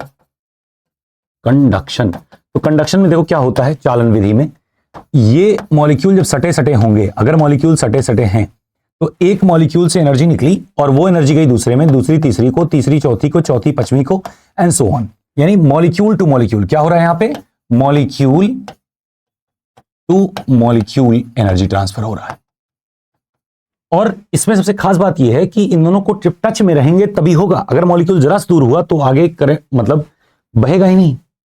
मेटल की पैकिंग ज्यादा अच्छी होती है, बहुत करीब होते हैं, इसलिए उसमें एनर्जी ट्रांसफर हो जा रही है। और इंसुलेटर्स में नहीं हो पा रही क्योंकि उनकी डेंसिटी ज्यादा है, कम है, और मॉलिक्यूल्स की डिस्टेंस ज्यादा है, तो ब्रेक हो जा रहा है, चैनल ब्रेक हो जा रहा है, एनर्जी वहां नहीं फ्लो कर पा रही, वो बैड कंडक्टर हो गए हीट के। तो good conductor are those who are closely pack, और अगर अवे पैक है, दूर दूर पैक है, तो मतलब क्या हो जाएंगे? बैड कंडक्टर बन जाएंगे। तो यहां मॉलिक्यूल टू मॉलिक्यूल किसमें पॉसिबल है? सॉलिड कंडक्टर्स में ही केवल पॉसिबल है, सॉलिड्स में। अगला आता है कन्वेक्शन। क्या आता है दूसरा वाला मेथड? कन्वेक्शन। देखो कन्वेक्शन किसमें होगा, समझो बात को। जैसे मान लो हमने क्या किया, एक फ्राई पैन ले लिया और उस फ्राई पैन में हमने क्या किया, पानी डाल दिया और गर्म करना शुरू कर दिया। जब गर्म करोगे देखोगे कि जो पानी है ना, उसका एक मॉलिक्यूल जो नीचे गर्म हो चुका है वो ऊपर आएगा, सबको गर्म करता हुआ फिर नीचे जाएगा। सेम ऐसे इधर भी। तो जब आप चाय बनाते होगे, बॉईल करते समय आपने देखा होगा कि पानी ऐसे आ रहा, ऐसे जा रहा, यानी जो गर्म होगा तो उसमें प्रसार यानी दूर दूर होंगे, दूर दूर हुआ तो मतलब डेंसिटी कम हो गई, डेंसिटी कम हो गई तो हल्का हो गया। यानी गर्म करने पर डेंसिटी घटती है पदार्थों की, गर्म करने पर यानी टेम्परेचर बढ़ने पर पदार्थों की यानी कि मटेरियल्स की, मैटर की डेंसिटी घटती है। डेंसिटी घटते मतलब हल्का, तो जिसका डेंसिटी ज्यादा हो नीचे जाएगा, यानी कि ठंडी चीजें नीचे की तरफ, गर्म चीजें ऊपर की तरफ उठेंगी। और यही चीज यहां हो रहा है। जो पेदी के साथ सटा हुआ मॉलिक्यूल था वो गर्म हुआ, उठा, ऊपर की ओर गया, और जो ऊपर गया तो वहां कोई गर्म करने वाला नहीं था, ठंडा हुआ, फिर साइड से अंदर आ गया, एंड सो ऑन। यही चीज धरती पर भी होती रहती है। आपने Hadley cell, Ferrel cell, polar cells नाम सुने होंगे। ये सब भी टेम्परेचर डिफरेंस के ही वजह से क्या होता है, कन्वेक्टिव करंट यानी कि संवहनी धाराएं बोलते हैं इसको। सेम ऐसे ओशंस में भी अपवेलिंग और डाउनवेलिंग जोन बनते हैं। जैसे ये अपवेलिंग जोन है, ये डाउनवेलिंग जोन हो गया किनारे किनारे पे। You get my point? ये हम दिल नहीं बना रहे, ये हम बना रहे हैं, आपको बता रहे हैं कि किस तरीके से पानी का मॉलिक्यूल ट्रैवल कर रहा है। लेकिन शुरुआत में ही नहीं कन्वेक्टिव बन जाता, पहले कंडक्शन होता है। जब तक बॉइलिंग नहीं हुई है, जब तक ये बॉइल नहीं होने लगा, तब तक कंडक्शन हो रहा है। एक गर्म हुआ, दूसरा गर्म हुआ, एक निश्चित सर्टेन टेम्परेचर राइज करने के बाद जाकर के कहीं कन्वेक्शन शुरू होता है। तो ध्यान रखना कि फ्लूइड्स की अगर हम बात करें, ये कन्वेक्शन किसमें हो रहा है? फ्लूइड्स में। और फ्लूइड्स मतलब वो जो तरल मतलब बह सके, fluid that can flow. Flow कौन कर सकता है? यानी लिक्विड एंड गैसेस। तो ध्यान रखो कि एक सर्टेन टेम्परेचर तक सॉलिड, लिक्विड, गैस तीनों में ही कंडक्शन होता है। एक सर्टेन टेम्परेचर तक कंडक्शन सब में पॉसिबल है। लेकिन अगर लिक्विड हुआ तो एक सर्टेन टेम्परेचर राइज करने के बाद में उसमें कन्वेक्शन शुरू हो जाएगा। क्या शुरू हो जाएगा? संवहन शुरू हो जाएगा, जो हो रहा है, यानी कि इस तरीके से ऊपर की ओर जाना, नीचे की ओर आना। ठीक है। और गर्मी नीचे से ऊपर की ओर जाती है, यानी कि धरती के पास ज्यादा गर्मी होगी, ऊंचाई बढ़ने पर धीरे धीरे टेम्परेचर डाउन होता जाएगा। धरती गर्म कर रही है वायुमंडल को, इसी को तापीय उत्क्रमण भी कहते हैं, थर्मल इन्वर्जन भी। कन्वेक्शन का एक दूसरा रूप है हॉरिजॉन्टल कन्वेक्शन होता है, हॉरिजॉन्टल कन्वेक्शन। तो जब कभी हॉरिजॉन्टली ये काम हो फ्लूइड के द्वारा टेम्परेचर ट्रांसफर, तो उसको बोलते हैं हम लोग एडवेक्शन। क्या बोलते हैं? अभिवहन, एडवेक्शन। जैसे पछुआ पूर्वा हवा है ना, जो अपनी ईस्टर्ली विंड चल रही है, ये क्या कर रही है? ये भी तो हमको ठंडा फील करा रही है, गर्म फील करा रही है, लू चल रहा है, गर्म फील हो रहा है। मतलब हवाएं भी जो टेम्परेचर हॉरिजॉन्टली लेके चल रही है, उसको हम बोलेंगे एडवेक्शन। तो ये दोनों जो थे, ये दोनों मीडियम बेस्ड थे, यानी मैकेनिकली ट्रांसफर हो रहा है, यानी मीडियम बेस्ड ट्रांसफर था, मीडियम बेस्ड। अगला होगा बस जुबान दे दिया, मीडियम की जरूरत नहीं, बैंक जाने की जरूरत नहीं, हमने जुबान दे दिया कि जाओ तुमको 1 लाख का चेक दे देंगे। बात समझ में आई? यानी अब माध्यम की जरूरत ही नहीं पड़ी, कह दिया तो कह दिया, बीच माध्यम नहीं, यानी वैक्यूम में भी ट्रांसफर हो जाए। इस तीसरे मेथड को हम कहेंगे रेडिएशन। क्या कहेंगे? रेडिएशन, विकिरण, रेडिएशन। तो यहां पर देखो क्या हो रहा है, 1 to all ट्रांसफर। और यहां 1 2 3 4 का मतलब ही नहीं है, सीधा जाएगा माध्यम को बिना गर्म किए। सूरज से किरणें आती हैं, वायुमंडल को गर्म नहीं करती, सीधा धरती पे आती हैं, यानी अपना एटमॉस्फेयर ठंडा ही रह जाता है। क्यों? क्योंकि solar radiation short wave radiation है, अर्थ लॉन्ग वेव यानी इंफ्रारेड रेडिएशन करती है, फिर धीरे धीरे करके वायुमंडल को नीचे से ऊपर की ओर गर्म करना शुरू करती है। ऊपर बहुत टेम्परेचर डाउन होता है। हवाई जहाज में बैठोगे, कभी खिड़की तोड़ोगे काद, तो आपको पता चलेगा ठंडी कितनी होती है। कई बार हादसे वगैरह आपने सुने होंगे कि ऊपर जाने पर बहुत ठंडा होता है, एकदम चिलिंग टेम्परेचर रहता है, यानी गर्माहट धरती के पास है, ऊपर नहीं। तो रेडिएशन में नो मीडियम नीडेड। ये क्या है? No medium needed, no medium needed. ठीक है, आगे बढ़ो। अब बात आ गई थर्मल कंडक्टिविटी की, यानी टेम्परेचर चल कैसे रहा है। तो देखो, जब भी कभी कोई भी कंडक्टर होगा, कंडक्टर समझ रहे हो, जिसमें कंडक्शन हो, कंडक्शन मतलब ट्रांसफर हो, फ्लो हो, किसका? यहां हीट की बात हो रही है, तो हीट का फ्लो जिसके थ्रू हो सकता है वो कंडक्टर है। तो material that allow the flow of the heat is called conductor. तो कंडक्टर क्या है? चालक क्या है? जिनके अंदर से ऊष्मा प्रवाह संभव है। ठीक है, वो क्या हो गए? कंडक्टर, यानी ऊष्मा चालक हो गए। अब देखो, टेम्परेचर का फ्लो तो होगा, गर्मी तो एक तरफ से दूसरी तरफ जाएगी, लेकिन जाने के कई रास्ते हैं। कभी ठंड जल्दी जाएगी, कभी जाएगी ही नहीं। मतलब मान लो इंसुलेटर हुआ तो जाएगी नहीं, अगर कंडक्टर हुआ तो जाएगी, लेकिन जाने के कई तरीके हैं, किसी में कम, किसी में ज्यादा, कभी किसी कंडीशन में ज्यादा जाएंगी, किसी कंडीशन में कम जाएंगी। तो आइए देखते हैं क्या क्या होगा। तो देखो, जब भी हम हीट ट्रांसफर की बात करेंगे, हीट ट्रांसफर, तो हीट ट्रांसफर तो होगा ही, यहां पे जितना टेम्परेचर रहेगा उधर पहुंचना है ही अगर कंडक्टर है। तो हम क्या करते हैं? रेट निकाल लेते हैं, रेट ऑफ हीट ट्रांसफर कि पर यूनिट टाइम, यानी अब देखें स्पीड, यानी जल्दी कितना हो रहा है। तो रेट की बात करोगे तो ये किसके प्रोपोर्शनल है? सबसे पहले एरिया ऑफ क्रॉस सेक्शन। तो जितना मोटा ये रॉड होगा उतना ज्यादा मॉलिक्यूल इसके कांटेक्ट में आएंगे और थर्मल कंडक्टिविटी ज्यादा हो पाएगी। जिगर में पॉइंट, यानी एरिया ऑफ क्रॉस सेक्शन। दूसरा, तापांतर, टेम्परेचर डिफरेंस। अगर यहां पे टेम्परेचर बहुत ज्यादा है, उधर टेम्परेचर बहुत कम है, तो जाहिर सी बात है जो फ्लो होगा हीट का बहुत तेजी से होगा, as per the Newton's law of cooling या टेम्परेचर हीट ट्रांसफर। तो यानी कि टेम्परेचर डिफरेंस। दूसरा, अगर हम देखें तो नीचे अगर लेंथ छोटा हो, यानी अगर हम छोटा सा कील लें और आग में डालें तो कील भी गर्म होगी, तुरंत हाथ गर्म हो जाएगा। बड़ा सा सरिया अगर होगा तो गर्म होने में तब भी कुछ टाइम लगेगा, यानी लेंथ के इनवर्सली प्रोपोर्शनल है, तो अपॉन लेंथ। तो हमने देखा एरिया के प्रोपोर्शनल है, टेम्परेचर डिफरेंस के प्रोपोर्शनल है, और लेंथ या थिकनेस के इनवर्सली प्रोपोर्शनल है। प्रोपोर्शनलिटी हटाओगे तो एक कांस्टेंट के आएगा। ठीक है, और क्यू बाई टी को हम कभी कभी इसे क्यू डॉट लिख देते हैं, मतलब ये रेट ऑफ हीट ट्रांसफर ही है, और ये हो गया के ए डेल्टा टी बाई एल। ठीक है, इसी को कहते हैं लॉ ऑफ थर्मल कंडक्टिविटी। क्या बोलते हैं इसको? Equation of thermal conductivity, and this is called law of thermal conductivity की एरिया, टेम्परेचर डिफरेंस और लेंथ के प्रोपोर्शनल में के रेस्पेक्ट में ही टेम्परेचर का फ्लो होता है। ठीक है, ये चीज हो गई। अब आगे एक चीज और यहां पे नोटिस करना कि जब ये वाला पार्ट देखोगे तो देखो temperature difference per unit distance, यानी temperature change per unit length. जब भी पर यूनिट लेंथ में कोई चीज बोली है उसको बोलते हैं ग्रेडियंट। तो ये क्या हो गया? Thermal gradient. तो क्या है? Thermal gradient. पूछा जाएगा आपसे rate of heat transfer thermal gradient के, तो आप कहोगे डायरेक्टली प्रोपोर्शनल होता है, डायरेक्टली प्रोपोर्शनल होता है। Area of cross section directly proportional होता है। दूसरा, क्योंकि रेट ऑफ हीट ट्रांसफर, तो हीट क्या हो गया? जूल, और ये क्या हो गया? Second. Joule per unit time, work done per unit time, work joule मतलब एनर्जी। तो एनर्जी पर यूनिट टाइम को क्या बोलोगे? जब भी एनर्जी आए वर्क समझो, work per unit time. Rate of doing work, what is that? Power. Power क्या हो गया? पावर। तो जूल पर सेकंड क्या है? पावर, यानी कि इसका यूनिट क्या हो जाएगा? वॉट। ये क्या हो गया? वॉट हो गया, वॉट्स हो गया। यानी ये क्यों, ये क्या है? वॉट में है, ये क्या है? वॉट में है, जूल पर सेकंड में है। अब आइए के का डायमेंशन निकालते तो के का डायमेंशन है thermal conductivity, coefficient of thermal conductivity K is equals to Q L by A del T. देखो क्यू क्या है? क्यू है joule per second, joule per second. Joule क्या है? M L two T minus two, और per second कर दिए T minus three हो गया। फिर एल आ गया, अपॉन में एरिया है एल स्क्वायर, और डेल्टा टी मतलब केल्विन। अब देखो एल स्क्वायर कैंसिल, और हमारे पास में क्या आ गया? M L T minus three के इनवर्स। तो this is the dimension of thermal conductivity. This is a question from 2023 December 27। तो ये अपने एग्जाम में आया हुआ है, पूछा गया कि इसकी कोफिशिएंट ऑफ थर्मल कंडक्टिविटी का डायमेंशन क्या है। तो कोफिशिएंट जो होते हैं उनका स्केलर वेक्टर नहीं पूछा था, क्योंकि क्वांटिटी नहीं है, कोफिशिएंट है, और कोफिशिएंट का डायमेंशन पूछा जाता है, यूनिट पूछी जाती है, बाकी कुछ नहीं। ठीक है।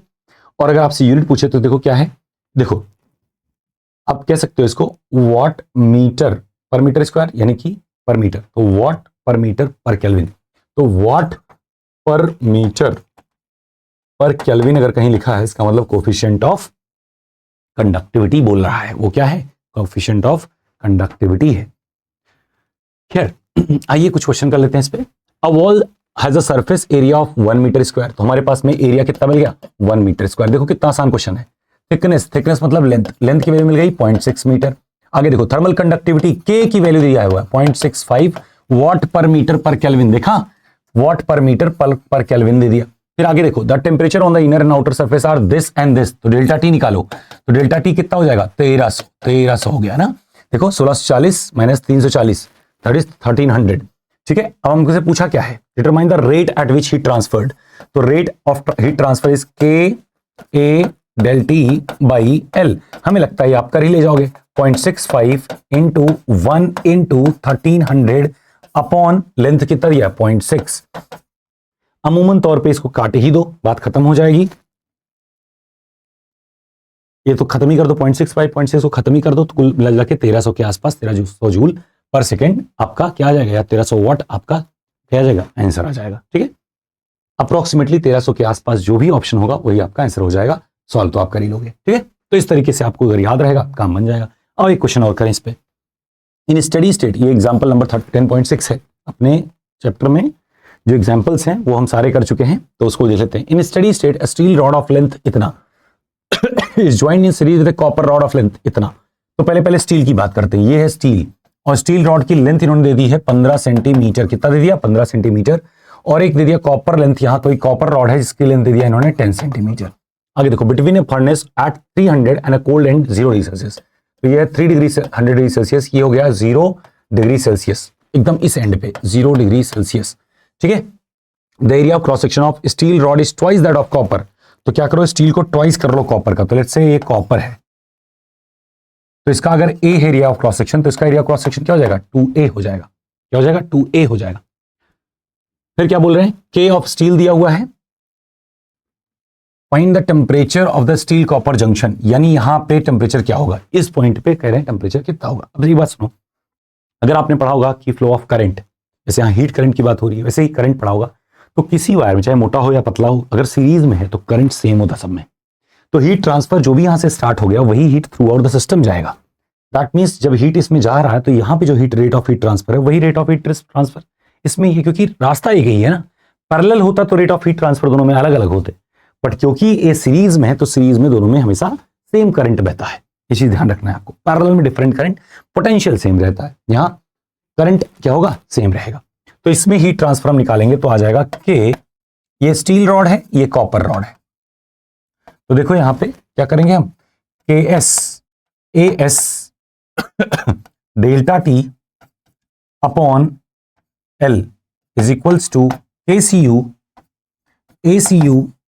Delta T upon length C. ये एस कर लो, सारी वैल्यूज रख दो। के ऑफ स्टील दिया हुआ है 550.2, देखो जूल पर सेकेंड पर मीटर पर केल्विन, सारे SI यूनिट में है। ठीक है।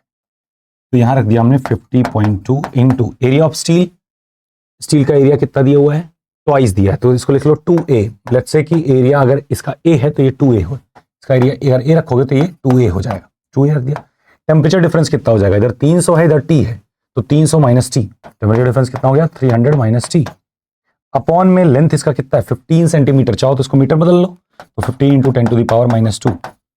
नहीं बदलते तब भी कोई दिक्कत नहीं थी, क्योंकि दोनों तरफ नीचे वो कैंसिल आउट हो ही जाता, लेकिन फिर भी सारे वैल्यूज फॉलो करके चलते हैं।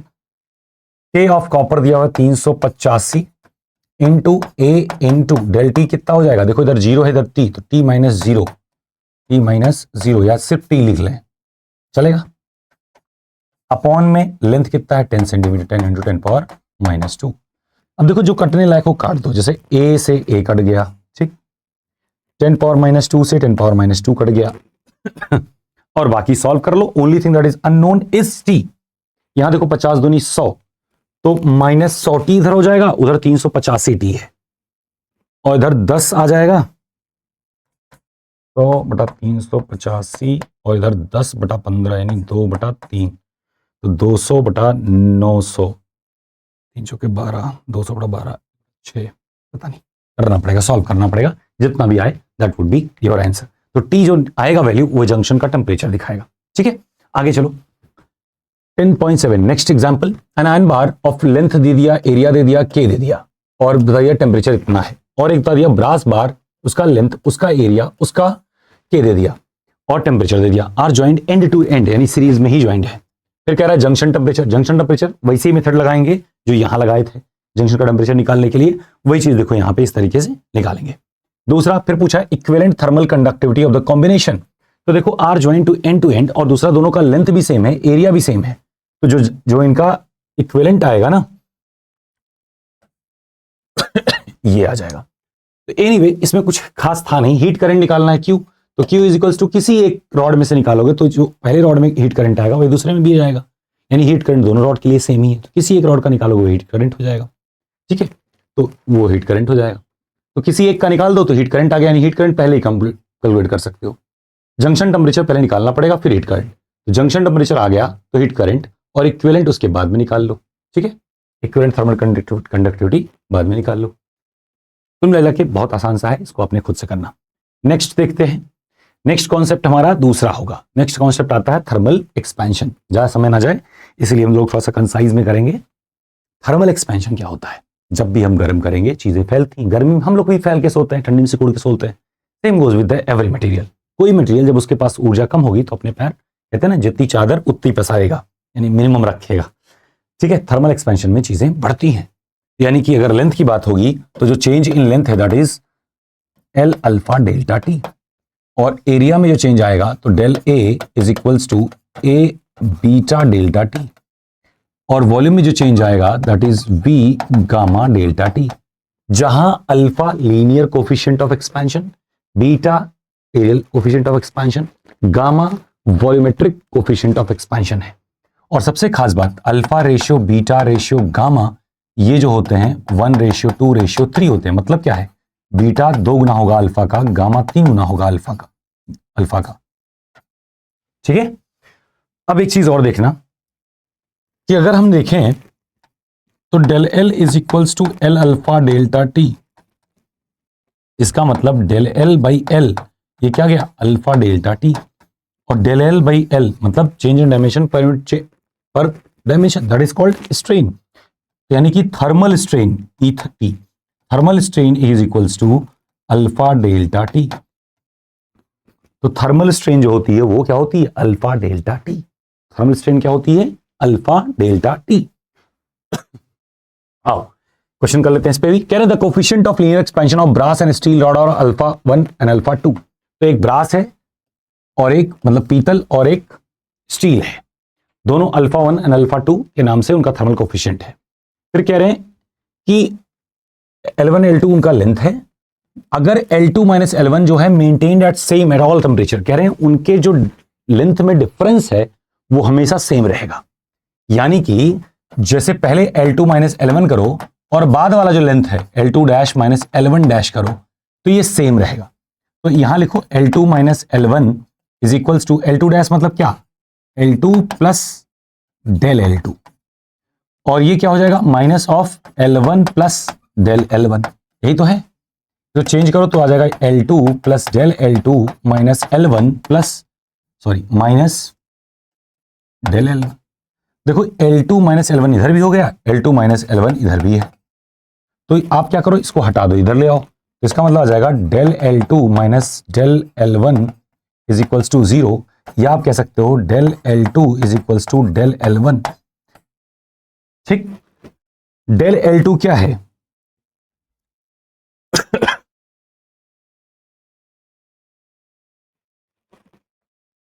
ये हो जाएगा L alpha delta T, L1 alpha 1 delta T, ये क्या हो जाएगा L2 alpha 2 delta T. Temperature difference क्योंकि दोनों के लिए सेम था, तो हम कह सकते हैं L1 alpha 1 would be equal to L2 alpha 2। अब कहोगे सर ये डेरिवेशन कब से आने लगा, देखो डेरिवेशन नहीं आता, लेकिन ऐसे पूछ लिया जाता है कि ऐसे कंडीशन में क्या होगा, आपको ऑप्शन दे देंगे। Option number A, alpha square L is equals to alpha 2 square L2, फिर दूसरा दे देंगे option B, alpha 1 L1 is equals to alpha 2 L2, फिर सी ऑप्शन एक दे देंगे कि L1 square by alpha is equals to L2 square by alpha 2, और D option दे देंगे alpha 1 L1 is equals to alpha 2 L2, या इसी को थोड़ा रीअरेंज करके दे सकते हैं कि alpha 1 by alpha 2 is equals to L1 by sorry L2 by L1, या इसी को और तरीके से लिख सकते हो alpha 1 by L2 is equals to alpha 2 by L1। तो ये लिखा हो या ये लिखा हो, तीनों एक ही चीज है, ठीक है, रीअरेंजमेंट केवल है, तो आपको आइडिया लग जाएगा भाई हमको कौन से ऑप्शन के साथ जाना है, ठीक है, इसलिए इंपॉर्टेंट क्वेश्चन बन जाता है। अगला देखो, a constrained steel rod of length L, area of cross section A, Young modulus Y and coefficient of linear expansion alpha, heated to 3 degree Celsius, the work done can be performed by the rod when heated is, कह रहे हैं work done by rod निकालिए, तो ऐसे sense नहीं बनेगा, आप नहीं समझ पाओगे कि वर्क डन इसमें कैसे निकालें, फोर्स कहां से निकालें। तो एक दूसरा तरीका है जो हम क्या करते हैं, यूज करते हैं सॉलिड मैकेनिकल प्रॉपर्टीज का, मैकेनिकल प्रॉपर्टीज ऑफ सॉलिड का। तो वहां हम लोग को पता है कि वर्क डन या energy stored per unit volume is equals to half sigma E होता था, या फिर अगर आपको याद हो तो हाफ ई स्क्वायर ई होता था।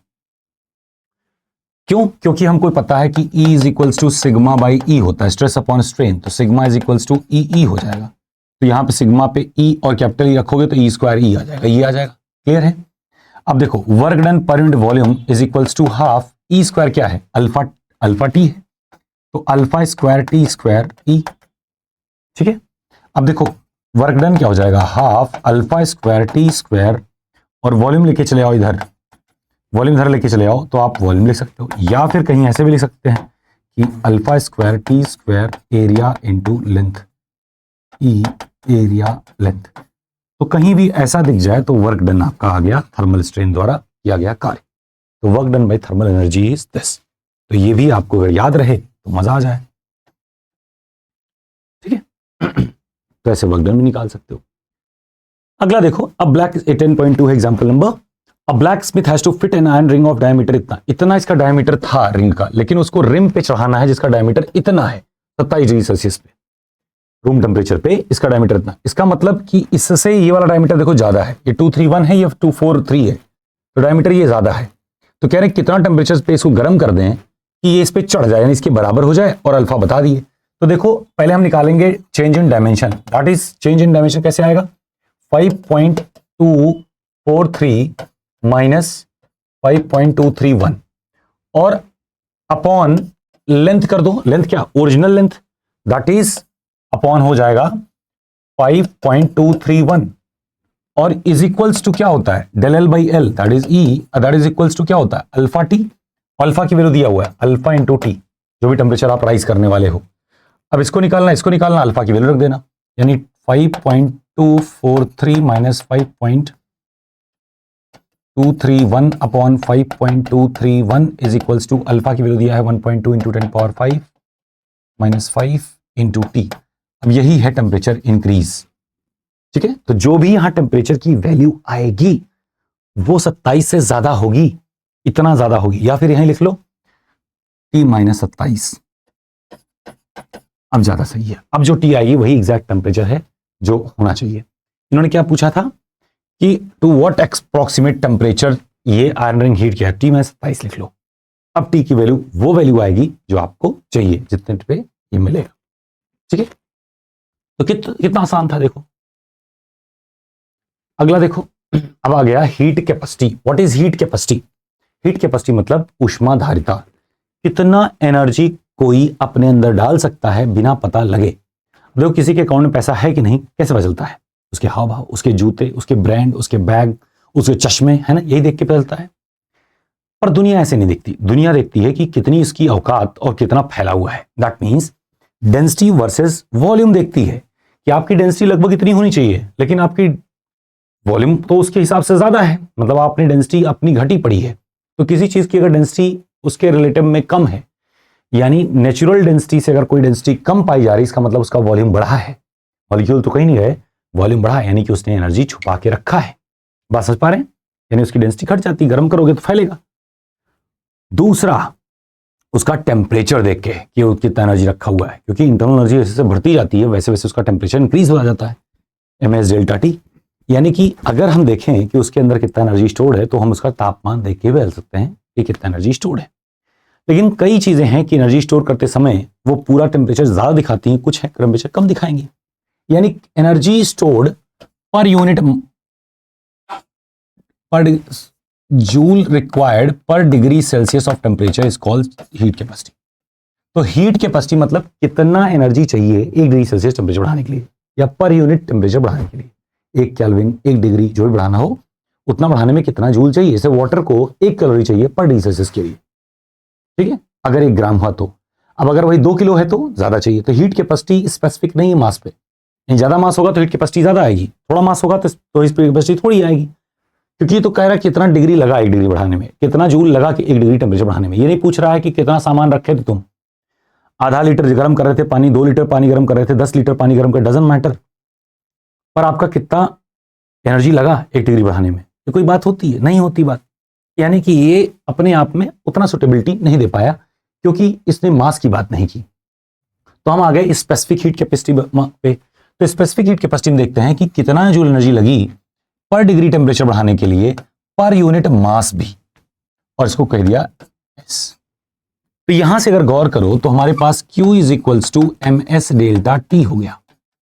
और अगर पिछला वाला देखो तो यहां पे Q बराबर C डेल्टा T है, ठीक है, C डेल्टा T। तो इन दोनों इक्वेशन को अगर मैनेज करो तो आपको मिलेगा C is equals to ms, है ना, Q बराबर ms डेल्टा टी और Q बराबर C डेल्टा टी। तो देखो S जो है स्पेसिफिक हीट कैपेसिटी है, तो हम देख रहे हैं C के यहाँ क्या आ गया ms। तो जो हीट कैपेसिटी है product of specific heat capacity into mass. अब ये स्पेसिफिक है, स्पेसिफिक हीट कैपेसिटी किसी मटेरियल के लिए सेम रहेगी हमेशा, क्योंकि वो पर यूनिट मास में डिफाइंड है, ठीक है। तो पर यूनिट जैसे जूल पर केजी पर डिग्री सेल्सियस, ऐसे करके स्पेसिफिक हीट कैपेसिटी होती है। या कैलोरी पर ग्राम पर डिग्री सेल्सियस, जैसे 1 कैलोरी पर ग्राम पर डिग्री सेल्सियस पानी को चाहिए, तब 1 डिग्री सेल्सियस टेम्परेचर बढ़ाएगी वो, ठीक है। और अगर समझना हो ऐसे समझो कि जो जल्दी गर्म हो जाए, इजी टू वार्म है, उसका मतलब उसकी स्पेसिफिक हीट कैपेसिटी कम है।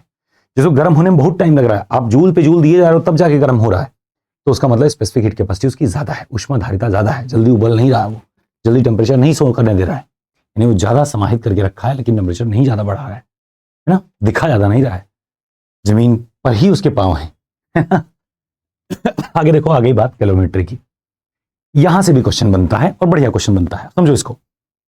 कैलोरीमेट्री क्या कहता है? कहता है जितनी कैलोरीज आपने छोड़ी उतनी कैलोरी कोई पाया होगा, गिरा हुआ धन उतना ही पाएगा कोई जितना किसी ने धन खोया होगा, यानी खोया धन बराबर पाया धन।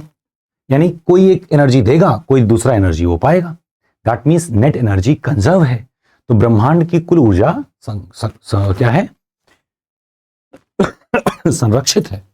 तो नेट एनर्जी इज कंजर्व्ड, यानी हीट लॉस्ट या heat gained is equals to heat lost.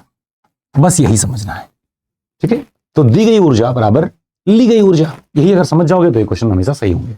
इस पे हम लोग 6-7 क्वेश्चन करेंगे, लेकिन उससे पहले हम आते हैं छोटा सा एक कॉन्सेप्ट पीछे और थोड़ा डिटेल में समझने के लिए, और वो समझना क्यों है भी आप समझ जाओगे। जब आप स्पेसिफिक ये लेटेंट हीट समझ रहे थे तो हमने बताया आपको कि वाटर का लेटेंट हीट ऑफ फ्यूजन कितना था, 80 कैलोरी पर ग्राम था। लेटेंट हीट ऑफ वेपोराइजेशन कितना था, 540 कैलोरी पर ग्राम था, है ना। यानी कि जो लेटेंट हीट होता है वो होता है एनर्जी पर यूनिट मास, यानी यहां पे जो एनर्जी यूज हुई है दैट इज ml। तो जब भी रूप चेंज होगा, स्टेट चेंज होगी, तो एनर्जी रिक्वायर्ड इज ml। अब वापस से उसी जगह पे पहुंचते हैं और फिर से देखते हैं कि देखो एनर्जी कई तरीके से चलेगी। एक तो एनर्जी ये वाली है, Q बराबर ml जब लेटेंट हीट की बात होगी। दूसरा यानी जब स्टेट चेंज हुआ तो ये, और दूसरा ms डेल्टा टी जब टेम्परेचर चेंज हुआ, जब टेम्परेचर चेंज होगा। जब स्टेट नहीं चेंज होगा तो टेम्परेचर में चेंज आए दिखेगा आपको। तो स्टेट चेंज होते समय टेम्परेचर चेंज नहीं दिखता, तो वहां पे आपको हीट एनर्जी जो होगी वो ml, और जब आपका स्टेट नहीं चेंज हो रहा, टेम्परेचर चेंज होगा, तो आप Q बराबर ms डेल्टा टी यूज करेंगे। अब आइए कुछ क्वेश्चन पे चलते हैं। सब पहला क्वेश्चन है, एक स्फीयर है किसका, एल्यूमिनियम का, जो कितना है 0.47। तो पहले देखते हैं कि कहानी समझते हैं कि क्या कहानी कह रहा है। कह रहा है कि एक स्फीयर जो 0.047 kg यानी कि 47 ग्राम का, तो देखो मास ऑफ एल्यूमिनियम इज 47 ग्राम, ठीक।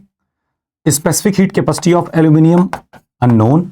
टेम्परेचर देख लेते हैं कि किस टेम्परेचर से कितने टेम्परेचर तक जा रहा है, यानी डेल्टा टी की वैल्यू देखते हैं। तो ये sufficient time in vessel containing water so that the sphere is at 100 degree Celsius, यानी इनिशियली कितना है 100 डिग्री सेल्सियस पे, तो इसका टेम्परेचर जो है वो कितना है 100 डिग्री सेल्सियस।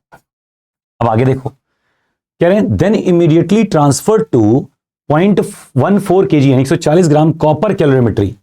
तो 0.14 kg कॉपर, तो MCU लिख दो, m copper is equal to 0.14 kg, ठीक, किलोमीटर कंटेनिंग। अच्छा वाटर भी इसी में है, तो इसी में वाटर भी है। वाटर कितना है, mass of water that is equals to 0.25 kg, ठीक है, एट 20 डिग्री। दोनों कितने पे हैं, 20 डिग्री सेल्सियस पे हैं। दोनों कितने पे हैं, 20 डिग्री सेल्सियस पे हैं। इस पे भी 20 डिग्री सेल्सियस और ये भी 20 डिग्री सेल्सियस पे है, ठीक है। The temperature of water rises and attains a steady at 23। आखिरी टेम्परेचर यानी टी फाइनल जो हुआ दोनों का मिलके, दैट इज कितना है 23 पहुंचने वाला है, ठीक है। और स्पेसिफिक हीट ऑफ एल्यूमिनियम बताइए। जब वाटर का स्पेसिफिक हीट दिया हुआ है 4.18 into 10 to the power 3 joule per kg per kelvin, और कॉपर का दिया होगा 0.386 into 10 power 3 joule per kg per kelvin, ठीक। अब समझो हीट दिया कौन और हीट पाया कौन। तो हीट दे रहा है एल्यूमिनियम वाला बॉल, तो दिया हीट, तो एल्यूमिनियम का बॉल यहां रखो एल्यूमिनियम, और इधर रख लो कॉपर और वाटर, ये दोनों एक साथ यानी कैलोरीमीटर गर्म हो रहे हैं, और दे ये रहा है। तो दिया हुआ ऊर्जा बराबर लिया हुआ ऊर्जा। दे कौन रहा है, एल्यूमिनियम, यानी ये कैसे दे रहा है, टेम्परेचर गिरा के। तो कहां से कहां गिराया है, ये 100 पे था और अब पहुंचेगा 23 पे फाइनली। कॉपर देखो ये भी 20 पे था, 23 पहुंचेगा। पानी भी इसमें 20 पे थी, अब 23 पे पहुंचेगी, ठीक है। इसके बीच में देखो ना तो कॉपर स्टेट चेंज करेगा, ना पानी 20 डिग्री सेल्सियस से 23 डिग्री सेल्सियस के बीच में कोई स्टेट चेंज करती है। आइए देखते हैं, तो हो जाएगा ms delta T is equals to ms delta T plus ms delta T. बस यहां पे कॉपर कॉपर कर लो, और यहां वाटर वाटर कर लो, और यहां एल्यूमिनियम एल्यूमिनियम कर लो, ठीक है। अब देखो हमको SA चाहिए, SA बराबर क्या हो जाएगा, अच्छा सारी वैल्यू रख लो। MA कितना है 0.047 kg, 0.047 इंटू टेम्परेचर डिफरेंस कितना है भाई, टेम्परेचर डिफरेंस है 100 से 23 आना है, तो 100 माइनस 23 इंटू SA बराबर हो जाएगा मास ऑफ कॉपर जो कि है 0.14 kg, स्पेसिफिक हीट कैपेसिटी है 0.386 इंटू 10 पावर 3, और 20 से 23 मतलब 3 डिग्री सेल्सियस का अंतर। सेम इसके लिए भी मास ऑफ वाटर कितना है 25 ना, 0.25 into 4.18 into 10 to the power 3 into 3 degree Celsius. अब देखो specific heat capacity of aluminium क्या हो जाएगा, ये दोनों मतलब इधर का सम यानी 0.14 इंटू 0.386 इंटू 10⁻³ इंटू 3 प्लस करके क्या लिखना है 0.25 इंटू 4.18 इंटू 10⁻³ इंटू 3 अपॉन में 0.047 इंटू 100 में से 20 गया 80, 80 में से 3 गया 77 यानी 77। यानी ये इतना पार्ट आप सॉल्व कर दो तो आपको specific heat capacity of aluminium मिल जाएगा। मतलब क्या है, संक्षेप में बस इतना ध्यान रखना है कि जो ठंडा होने वाला है उसको एक तरफ रख दो, जो गर्म होने वाला है उसको एक तरफ रख दो, बस ms delta T ms L delta T, अगर स्टेट चेंज हो रहा हो तो ml, बस यही इतना लगाना है। और आइए इस पे 5-6 क्वेश्चन कर लें ताकि ये रट जाए। देखो अगला, temperature of 50 gram of water has to be risen from 15 से 85 करना है। तो देखो 50 ग्राम वाटर, तो इधर एक वाटर है जिसका टेम्परेचर 50 से कहां ले जाना है 85 पे लेके जाना है, कोई स्टेट चेंज नहीं होगा। और ये कैसे जाएगा, तो आप देखो ये तो पाने वाला है यानी कि ये तो गेन करने वाला है, यहां गेन हो रहा है। अब इधर लॉस्ट वाला देखो कौन दिया है इसको, using steam eight 120 degree Celsius, तो स्टीम है जो 120 डिग्री सेल्सियस पे आ रही है, तो किससे मिला लॉस्ट वाला, स्टीम एट 120। देखो 120 से 100 डिग्री सेल्सियस स्टीम बनेगा, फिर 100 डिग्री सेल्सियस से 100 डिग्री सेल्सियस पानी बनेगा, और फिर ये फाइनली 85 डिग्री सेल्सियस जाना चाहिए। समझो, और इधर 50 से 85। तो मास ऑफ वाटर कितना है 50, specific heat capacity of water 1 calorie पर ग्राम पर degree Celsius into temperature difference, यानी यहां लिख दे रहे हैं ms डेल्टा टी WW। इधर देखो, यहां देखो क्या है, स्टीम है 120 से 100 तक स्टीम ही रहा, तो 120 से 100 में क्या करोगे m steam s steam delta T. फिर इसके बाद देखो यहां से यहां तक में ये पानी बदला है, पानी बन गया, तो यानी कि अब क्या हो गया कि m स्टीम वाटर हो गया, ठीक है, और यहां पे L ऑफ वेपराइजेशन लिखोगे, प्लस यहां से यहां तक तो पानी ही है, तो m जो स्टीम अब पानी बन चुका है इंटू s जो अब पानी बन चुका है इंटू डेल्टा टी। अब सारी वैल्यूज रख दो और निकालना क्या था इसमें, what is the amount of steam in gram required for the same, यानी कि ये m इधर वाला जो मास है वो निकालना है। गौर से देखो इसको, मास ऑफ ये क्या है 50 इंटू 1 इंटू 50 से 85 यानी 35 is equals to MS common ले लो, MS कॉमन ले लो, तो m हमने कॉमन ले लिया, सब m ही है। लेट्स से कि मास ऑफ स्टीम m थी, तो m into 0.5 into temperature difference 20 plus mass हमें नहीं पता, लेटेंट हीट ऑफ वेपराइजेशन 540 होती है, प्लस मास ऑफ स्टीम वही है जो पानी बन गया है यानी m इंटू SW, भाई पानी बन चुका है ना, तो यानी 1 हो गया, टेम्परेचर डिफरेंस 100 से 85 यानी 15। तो हम यहां देखें अगर गौर से, तो ये हो गया 10, ये हो गया 540, 10 50 और 10 60 65 यानी 565 m, और इधर क्या हो जाएगा 50 इंटू 35, तो mass of steam that you should know that is m is equals to 50 into 35 upon 565। अब आप गौर से देखिए तो लगभग 6 गुने 5 या 15 है ना, तो लगभग 6 ग्राम के आसपास आ रहा है, तो वेदर शुड बी डी और ए, हमको लगता है डी के आसपास वैल्यू आएगी, तो एम की वैल्यू आप कैलकुलेट करोगे and you will be getting the answer, यानी mass of steam that is required for this.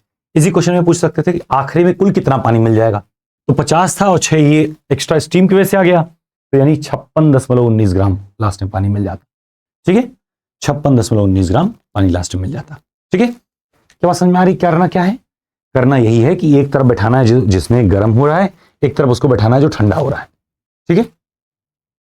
अगला देखो फिर से, 30 ग्राम पानी को 30 डिग्री सेल्सियस पे था और 1 ग्राम स्टीम जो 100 डिग्री सेल्सियस पे था, calculate the final temperature of the mixture. तो मान लेते हैं फाइनल टेम्परेचर जो है वो है x।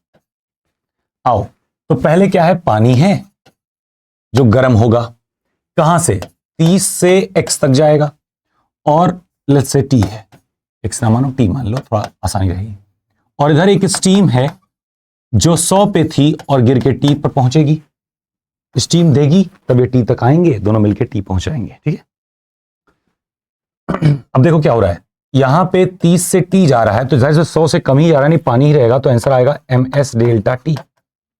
ठीक है, यहां देखो पहले तो 100 से 100 स्टीम से वाटर बनेगा ना, फिर 100 से टी जाएगा, ये वाटर टू वाटर, तो यहां आएगा जब वाटर चेंज हो रहा, तो यहां m of steel into L, m of steam into L plus m steam जो वाटर बना इंटू s, अब वाटर हो चुका है तो वाटर लिखेंगे इंटू टी, यानी कि टेम्परेचर डिफरेंस, यानी कि कितना टेम्परेचर डिफरेंस बन जाएगा ये, या डेल्टा टी भी लिख लो। अब चलो इक्वेशन सेट करते बिठाते हैं, मास of water 30, specific heat 1, temperature delta T कितना हो जाएगा 30 से टी, यानी 30 टी माइनस 30, इधर देखो इक्वल टू, यहां m मास ऑफ स्टीम में नहीं पता, l जरूर पता है कितना 540 m plus mass of steam पता है 1 ग्राम है ना, 1 रखो, 1 इंटू 540 प्लस यहाँ 1 इंटू स्टीम का होता है, यहाँ पानी बन गया ना, तो पानी बन गया तो हो जाएगा 1 इंटू टेम्परेचर डिफरेंस कितना हो जाएगा 100 माइनस टी, 100 से टी जा रहा है तो 100 माइनस टी। चलो सॉल्व करते हैं, तो ये हो जाएगा देखो 30 T minus 900 is equals to 540 plus 100 minus T. इधर देखो 540 उधर लेके आओ, 30 T plus T that is 31 T is equals to 540 plus 100 plus 900, तो ये हो जाएगा टी बराबर 640, 9 6 15, 1540। ठीक है, अब गौर से देखो 3 5 15 हो रहा है ना, तो यानी कि 50 गुना लगभग जा रहा है, लेकिन अगर 50 से मल्टीप्लाई करोगे 31 में तो 1 इंटू 50 यानी 1550 होगा, यानी कि 50 से जरा सा कम, तो 50 टाइम से जरा सा कम कौन सा है, यही है जरा सा कम, यानी ए ऑप्शन हो जाएगा, लगभग 49 पॉइंट समथिंग आएगा, ए ऑप्शन आपका करेक्ट हो जाएगा। ये बात समझ पा रहे हैं, तो यानी जब भी कैलोरीमेट्री का क्वेश्चन आएंगे तो हमको करना क्या है, वो करना कुछ खास नहीं है, बस यही इक्वेशन बिठाना है और फिर मजा आ जाएगा, यानी there would be magic only. अगला चलो एक और करते हैं, स्टीम जो कि 100 डिग्री सेल्सियस पे था उसको 20 ग्राम पानी में जो कि 10 डिग्री सेल्सियस पे था उसे मिलाया गया, तो जब टेम्परेचर मान लो 80 आ गया तो कह रहे हैं कि मास ऑफ वाटर प्रेजेंट, यानी आखिरी में कितना पानी हो जाएगा, यानी स्टीम जो आया वो भी तो पानी बना होगा। तो आइए चलते हैं, देखो यहां पे वाटर लिख लो और यहां पे जो स्टीम आ रहा है उसको लिख लो। ठीक, तो वाटर पहले कितना है 20 ग्राम और कितने टेम्परेचर पे है 10 डिग्री सेल्सियस पे है, और ये फाइनली कितने पहुंच रहा है 80 ना, 80 पहुंच रहा है, और इधर स्टीम कितने पे है 100 डिग्री सेल्सियस, तो 100 पे से 80 पहुंचेगा। तो यहां देखो 100 डिग्री सेल्सियस से पहले 100 डिग्री सेल्सियस ऑफ वाटर बनेगा, स्टीम से पहले वाटर बनेगा और फिर 100 वाटर से यहां आएगा। अब सेट कर लो MW/SW del T is equals to MS into LV plus MSW/SW into del T। SW मतलब स्टीम जो अब वाटर बना, स्टीम जो अब वाटर बना, अब उसी का मास हमको निकालना है। देखो गौर से, यहां पे मास कितना है 20 ग्राम ना, तो 20 इंटू 1 इंटू टी कितना है 80, 10 से 80 यानी 70 is equals to mass of steam हमको नहीं पता, m मान लेते हैं, l कितना है 540, तो m into 540 plus mass of steam हमें नहीं पता, और क्योंकि वाटर हो चुका है ना, ये तो 1 ही रहेगा, वाटर का latent heat of vaporisation sorry specific heat capacity 1 ही है। टेम्परेचर डिफरेंस 100 से 80 आए हो ना, आखिरी में 80, हाँ तो ये 20 हो गया, 540 और 20 560 हो जाएगा, उधर आ गया 560 m, और इधर देखो कितना आया 7 दूनी 14 1400, तो यहां से देखो m बराबर हो जाएगा 1400 अपॉन 560, 5 दूनी 10 5 तिया 15 ज्यादा हो जाएगा, यानी 2 पॉइंट समथिंग आएगा, तो m बराबर 2 पॉइंट समथिंग ग्राम। ठीक, अब देखो टोटल मास क्या होगा, जो पहले मास ऑफ वाटर था प्लस अब जो मास ऑफ वाटर आया स्टीम की वजह से, यही टोटल पानी बचेगा उस कटर में, यानी पहले 20 ग्राम था plus 2 point something that is equals to 22 point something, तो 22 पॉइंट समथिंग यानी 22.5 would be the answer, 22 point. अब कहोगे सर एक सवाल क्यों नहीं लगाते, क्योंकि अपने एग्जाम में भाई कैलकुलेटर अलाउड नहीं होता, तो हमें अप्रोक्सीमेशन ज्यादा करना है कि भाई देखो ट्वाइस ही जा रहा है, ट्वाइस नहीं जा पा रहा है, तो हम समझ गए कि 2 ही ग्राम आएगा, 2 दशमलव कुछ ग्राम आएगा, तो हमारे पास 20 था यानी अब 22 दशमलव कुछ होगा, 22 दशमलव कुछ हमारे पास एक ही ऑप्शन है, then we should be jumping on that. तो आप देख रहे हो कितने कैलोरीमेट्री के क्वेश्चन हम लोग कर लिए, आओ एक और करते हैं। कह रहे हैं अगर 15 केजी आइस को 0.15 केजी आइस को 0 डिग्री सेल्सियस पे है mixed with 0.30 KG of water at 50, तो final temperature becomes this. Calculate the heat of fusion of ice. कह रहे हैं हीट ऑफ फ्यूजन बताइए आइस का, जो कि लमसम हमको पता है 80 कैलोरी पर ग्राम आती है, लेकिन हम लोग को कैलोरी में नहीं जूल में निकालना है, तो सॉल्व करना ही पड़ेगा। तो इधर क्या होगा, आइस है जो एनर्जी लेगा। देखो heat gained equal to heat lost, heat gained equal to heat lost ना। हीट गेन कौन कर रहा है, आइस। हीट दे कौन रहा है, जो वाटर था, वाटर एट 50 डिग्री सेल्सियस और आइस एट 0 डिग्री सेल्सियस। तो आइस जो 0 पे है वो एनर्जी पा रहा है, ये दे रहा है। कितनी एनर्जी ये पाएगा, तो पहले देखो 0 डिग्री सेल्सियस से 0 डिग्री सेल्सियस बनेगा क्या, आइस निकल के बनेगा वाटर, और फिर कुछ temperature, let's say final temperature कितना है 6.7 डिग्री सेल्सियस तक जाएगा। यहां देखो जो आपका वाटर आ रहा है, वाटर देखो 50 डिग्री सेल्सियस था, वहां से गिर के कहां आएगा 6.7 डिग्री सेल्सियस तक आएगा। ठीक है, अब समझो हमको चाहिए क्या, पूछा क्या है, लेटेंट हीट ऑफ फ्यूजन, यानी ml यहां हो जाएगा ना।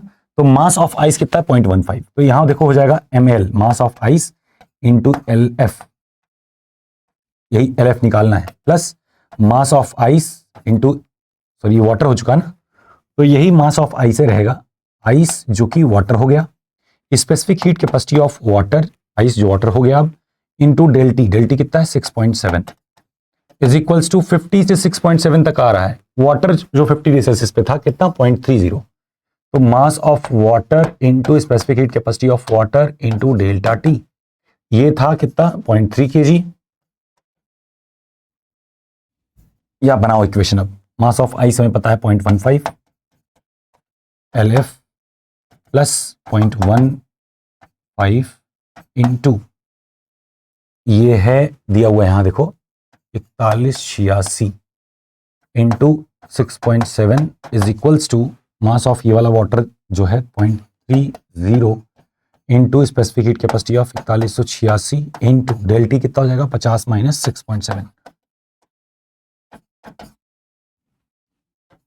तो देखो हमारे पास इक्वेशन है, only thing that is unknown is LF, तो इसको इसमें से ये वाला पार्ट घटाओ और इससे डिवाइड कर दो, आपका LF आ जाएगा, बात खत्म। ठीक है, आगे देखो calculate the heat needed to convert 3 kilogram ice को हमको -12 से 100 डिग्री सेल्सियस वाले स्टीम बदलना है।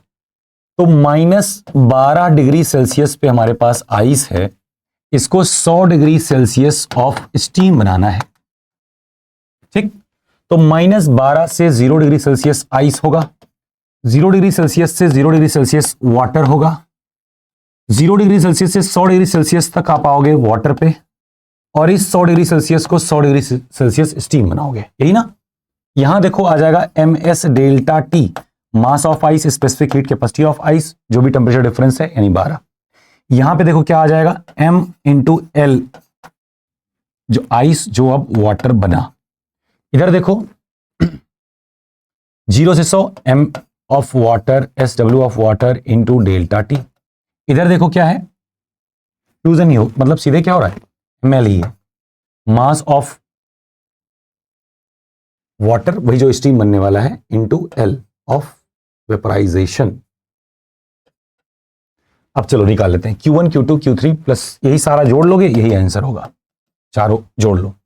M1 मास कितना है देखो 3 kg ना, तो 3, specific heat capacity of ice कितनी है 2100, डिफरेंस कितना है 12, हमेशा मैग्नीट्यूड ही लेके चलना है, plus ML mass of ice कितनी है 3, लेटेंट हीट ऑफ आइस देखो कहीं दिया होगा, फ्यूजन का दिया है 3.35 इंटू 10 टू द पावर 5। ठीक, प्लस ये देखो मास ऑफ वाटर ये 3 रखो, specific heat capacity 4186 into delta T कितना हो गया देखो, 0 से 100 जा रहे हो यानी 100, प्लस मास दिया है 3, latent heat of vaporisation 2.256 into 10 to the power 6। बस सारा सॉल्व करके ऐड कर लो, दैट इज इट, वही आंसर आ जाएगा। अगला देखो, अब आता है ब्लैक बॉडी रेडिएशन। किरचॉफ की माने तो वो कहते थे आदमी जितना, मतलब वस्तु जितना काली होगी एब्जॉर्ब करेगी उतना ही एमिट करेगी। तो एक कॉन्सेप्ट समझना है छोटा सा आपको, कॉन्सेप्ट ये समझना है कि जो व्हाइट कलर होता है ना, ये reflects everything, reflects all color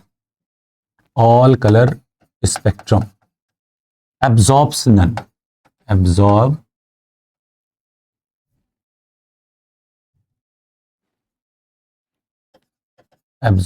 none. Black की अगर बात करें तो ये absorb everything, absorb all color spectrum, reflects none. ठीक. और अगर कोई अदर कलर का हो, जैसे मान लो हम कहते हैं ग्रीन, तो ग्रीन क्या है? Reflect green, absorb rest. अगर इसे रेड बोल दें तो रेड का मतलब रेड ही रिफ्लेक्ट कर रहा है, बाकी सब अब्सॉर्ब कर रहा है, तो रिफ्लेक्ट्स रेड, अब्सॉर्ब्स रेस्ट. यानी जिस कलर की वस्तु हम देखते हैं वो एक्चुअली में वही कलर का लाइट परावर्तित कर रहा है, रिफ्लेक्ट कर रहा है. और कोई वस्तु हम इसलिए देख पाते हैं क्योंकि कहीं से लाइट आई, उस पर पड़ी और रिफ्लेक्ट होकर मेरी आंखों में पड़ रही, इसलिए हम देख पा रहे हैं. उसका खुद का अपना लाइट होना कोई जरूरी नहीं है. तो किसी चीज को देखने के लिए दो तरीके हैं, या तो उसका खुद का लाइट हो यानी ल्यूमिनस बॉडी हो, प्रदीप्त वस्तु हो, या फिर वो रिफ्लेक्शन के योग्य हो यानी रिफ्लेक्ट कर रही हो लाइट को. दो ही कंडीशन हम देख पाएंगे. तो दृश्यता का सिद्धांत किस पे आधारित है? तो आप कहेंगे रिफ्लेक्शन पे, परावर्तन पे. यानी the principle of visibility is based on principle of concept of क्या है? रिफ्लेक्शन. तो रिफ्लेक्शन पे ही वस्तु को देख पाते हैं या फिर ल्यूमिनोसिटी, दो ही चीजें हैं. और उसमें भी रिफ्लेक्ट, जो वस्तु जिस रंग का होता है वही लाइट खाली रिफ्लेक्ट करता है, बाकी अब्सॉर्ब कर लेता है. ब्लैक सारा अब्सॉर्ब कर ले रहा, मतलब सारी एनर्जी अवशोषित कर रहा, मतलब गर्म जल्दी हो जाएगा. व्हाइट सारा रिफ्लेक्ट कर दे रहा, तो ठंडी में कौन सा कपड़ा पहनोगे? गर्म रहना आपको तो ब्लैक कलर यानी गाढ़े रंग के कपड़े पहनोगे, गर्मी में व्हाइट रंग के पहनोगे. क्यों? क्योंकि सारा रिफ्लेक्ट कर दोगे तो गर्मी का अंदर शरीर में कम घुसेगी, आप ठंडे फील करोगे. दूसरा एक और कॉन्सेप्ट होता है, जैसे वुलन कपड़े. तो वुलन कपड़े हम लोग इसलिए पहनते हैं क्योंकि उसमें बहुत सारे लेयर ऑफ क्या बन जाता है? एयर. एयर एक बैड कंडक्टर है या वर्स्ट कंडक्टर ऑफ हीट है. तो इससे क्या होता है? हमारे अंदर की हीट अंदर ही ट्रैप रहती है. तो स्वेटर हमको नहीं गर्म करता, हम स्वेटर गर्म करते हैं. बस स्वेटर का काम यह है कि वो जो गर्मी आई वो बाहर ना जाने दे. तो उससे क्या होता है? हमारा टेम्परेचर शरीर का बना रहता है, ये चीज. अब ब्लैक बॉडी रेडिएशन ये कहती है कि good absorber are good emitter, that is called Kirchhoff law. तो किरचॉफ का नियम क्या कहता है? अच्छे अवशोषक ही अच्छे परावर्तक होते हैं. तो जितना बेहतरीन वो लाइट को अब्सॉर्ब करेगा उतना ही ज्यादा लाइट को एमिट कर पाएगा. सीधी सी बात है. अब्सॉर्ब करने के लिए वस्तु पूरा खाला हो और सतह खुरदुरी हो, सपाट ना हो, खुरदुरी हो, यानी rough surface and a pure black colour is the essential for this. Next thing आता है कि जब रिफ्लेक्ट पावर रेडिएट ही कर रही है तो power radiated is equals to, तो स्टीफन्स का लॉ आता है. Stefan states that the power radiated is proportional to the area exposed and the fourth power of temperature. So area into T power 4. एक constant आता है, इसको आता है स्टीफन बोल्ट्जमैन कांस्टेंट सिग्मा. तो सिग्मा ए टी पावर 4 ये है अपना पावर रेडिएटेड यानी rate of energy transfer, that is Q by T. अब एक इमिसिविटिविटी यानी ई भी आता है. ई का मतलब है अगर प्योर ब्लैक और खुरदी सतह वाला हुआ तो उसको 1 बोल देंगे, और व्हाइट हुआ, प्योर व्हाइट हुआ तो उसको 0 बोल देंगे. वो है एमिट करने की दक्षता. आमतौर पे आपका इक्वेशन इतना ही है. अब बात आ रही है कि ये तो एमिटिंग की हम बात कर रहे हैं, क्या अब्सॉर्ब नहीं करती? अब्सॉर्ब भी करेगी अगर सराउंडिंग के टेम्परेचर ज्यादा हो, उसकी कम हो.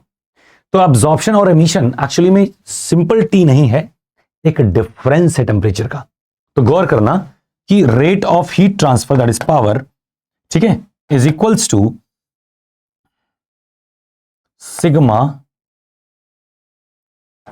ए T surrounding minus body power 4, या हम कह दें, नहीं यही कहेंगे, ठीक है. और एक चीज और देखो गौर से, एक कॉन्सेप्ट हम लोग पहले पढ़ चुके हैं, Q is equals to M S delta T. अगर दोनों तरफ डिवाइड कर दें टाइम से तो D Q by D T would be equal to M S delta T by D T, है ना.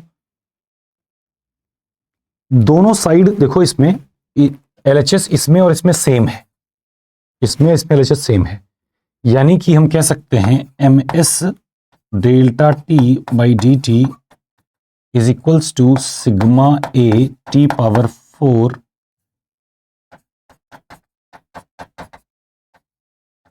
ये सराउंडिंग बॉडी अपने आप में अंतर आ सकता है.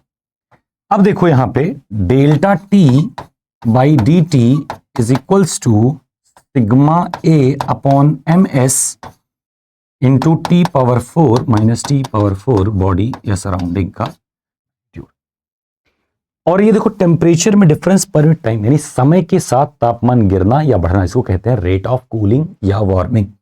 तो रेट ऑफ कूलिंग देखो मास के इनवर्सली, स्पेसिफिक हीट कैपेसिटी के इनवर्सली, बोल्ट्जमैन कांस्टेंट के डायरेक्टली और एरिया ऑफ एक्सपोजर के डायरेक्टली और टेम्परेचर के पावर 4 के प्रोपोर्शनल होती है एक्चुअली, जब टेम्परेचर डिफरेंस लार्जर स्टेज पे हो। तो अगर टेम्परेचर जो कूलिंग की दर है अगर वो ज्यादा कह रहे हो, मतलब 1000 डिग्री सेल्सियस से जीरो की बात कर रहे हो लाना है, तो ऐसे में ये इक्वेशन यूज करेंगे। ठीक है, यही इक्वेशन आप यूज करेंगे।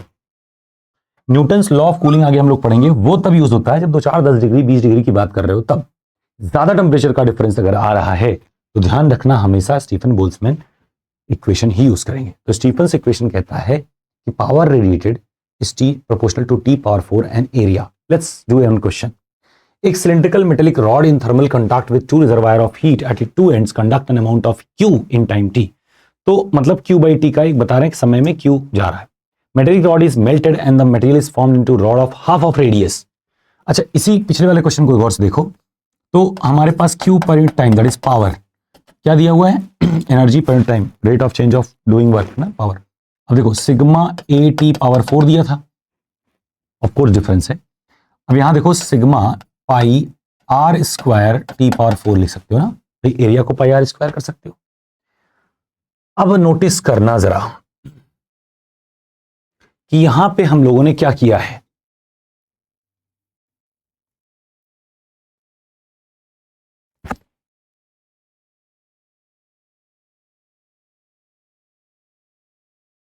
what is the amount of heat conducted by the new rod when placed in thermal contact with 2 reservoir in time t। कह रहे हैं अब कितना हो जाएगा। तो देखो हम लोगों ने क्या किया है, melted and the material is formed into rod of half the radius। ये इसका क्वेश्चन नहीं है एक्चुअली में, ये थर्मल कंडक्टिविटी का क्वेश्चन यहां गलती से पड़ गया है, तभी दिक्कत आ रही है। कह रहा पहले देखो जो थर्मल कंडक्टिविटी थी rate of heat transfer that was के A del T by L, ये होता है ना, ये होता है, ये वाला क्वेश्चन का एक क्वेश्चन है। अब गौर से देखना कि हमारे पास देखो वॉल्यूम कांस्टेंट है, तो V initial is equals to V final. V initial क्या था, एरिया इंटू लेंथ, फाइनल क्या है, तो हमने कहा कि R को R/2 कर दो, R बाई रेडियस हाफ कर दो, तो हाफ रेडियस करोगे तो एरिया क्या होता है, area is equals to pi R square, let's say R dash, that is pi R/2 का होल स्क्वायर, तो ये हो जाएगा पाई R स्क्वायर बाई 4, यानी और पहले क्या था एरिया, पाई आर स्क्वायर था। तो अब जान लो कि जो नया वाला एरिया आया है दैट इज पुराना वाला एरिया अपॉन 4 हो गया।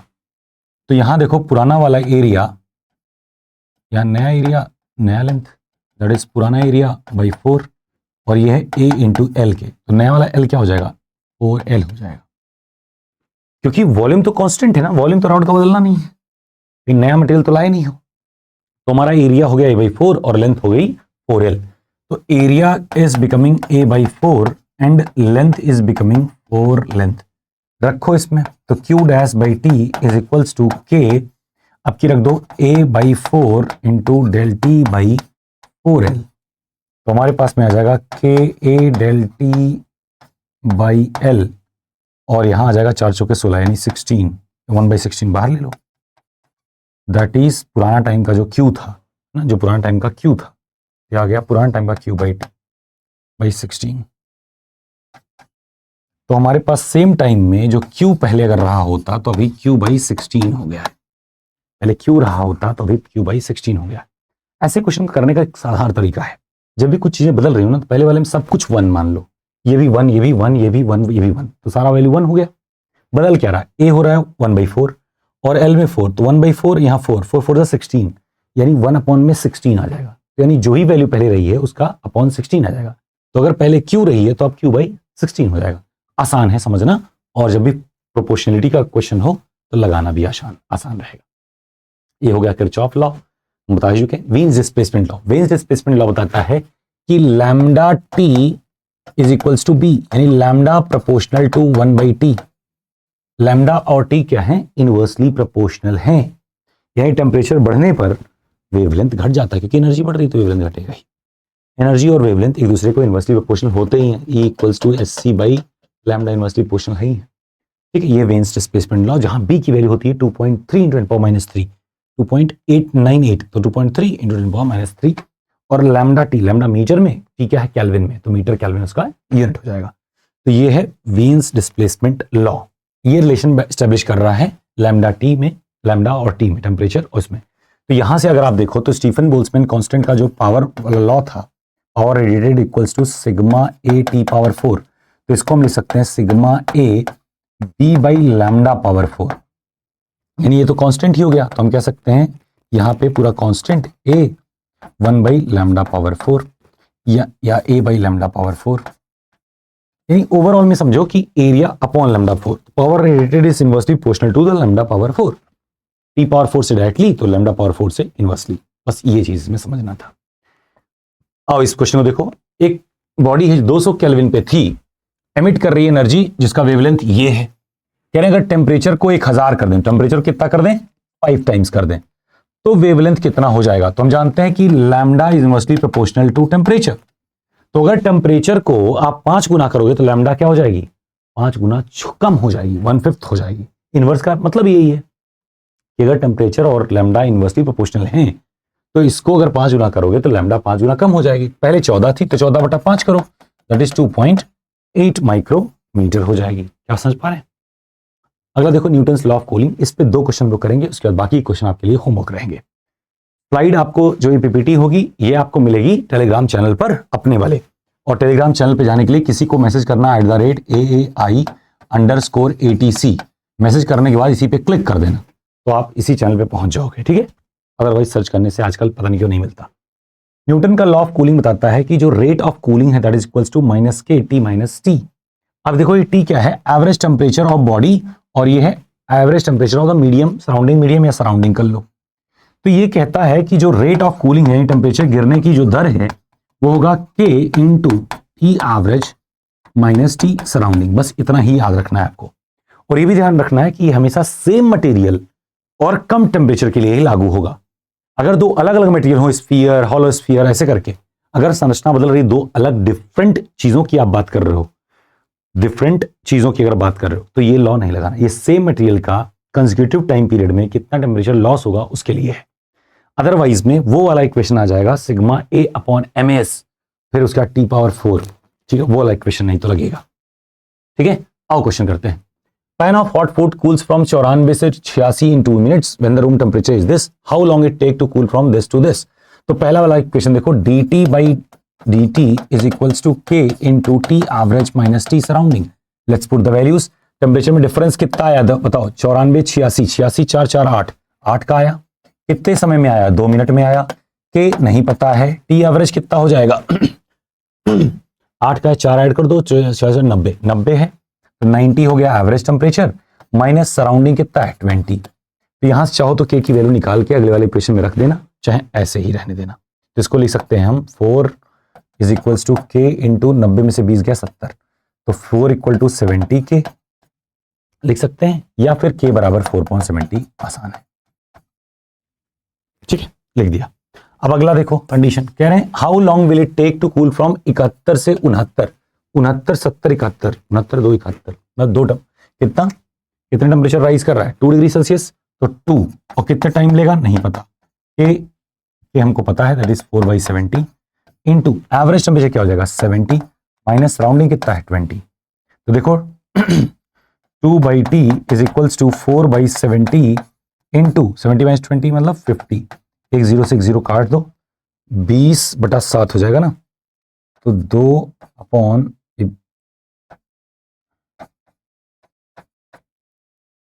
इज इक्वल्स टू T, और रीअरेंज कर लेना, बात वही है, दैट इज 0.7 मिनट, यानी कि 42 सेकेंड, 42 सेकेंड। तो 0.7 मिनट या 42 सेकेंड आपको लगेंगे 71 से 69 आने में। Example 10.5 that is of NCERT। या देखो एक बॉडी है जो 80 70 5 मिनट जाती है, 80 से 70 मतलब 10 डिग्री, पहले यहां लॉ लिखने दो, that is equals to K T average minus T surrounding. देखो 80 70 यानी 10 कितने मिनट में 5 मिनट में, बराबर K इंटू एवरेज कितना हो जाएगा 70 से 80 75 माइनस सराउंडिंग कितना है 30, ठीक। अपॉन में क्या, और दूसरा कंडीशन क्या कह रहे हैं 70 60 कितने देर में होगा, 70 60 मतलब 10 कितने देर में होगा नहीं पता, इज इक्वल्स टू के इंटू 70 से 60 मतलब 65 माइनस 30, डिवाइड कर दो तो देखो 10 10 कैंसिल हो जाएगा, ये आ जाएगा कितना t/5 इज इक्वल्स टू के कैंसिल हो जाएगा, 75 में से 30 गया कितना 45, 65 में से 30 गया 35, 5 7 5 9 45 5 7 35 9/7, तो t बराबर 9 इंटू 5/7 45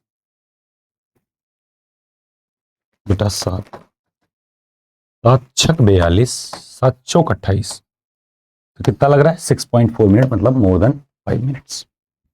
देखो कुछ है नहीं, बस समझना है। एक गर्म पानी है 60 से 50 10 मिनट में आता है, 60 से 50 मतलब कितना 10 टेम्परेचर गिरा कितने मिनट में 10 मिनट में, के रखो।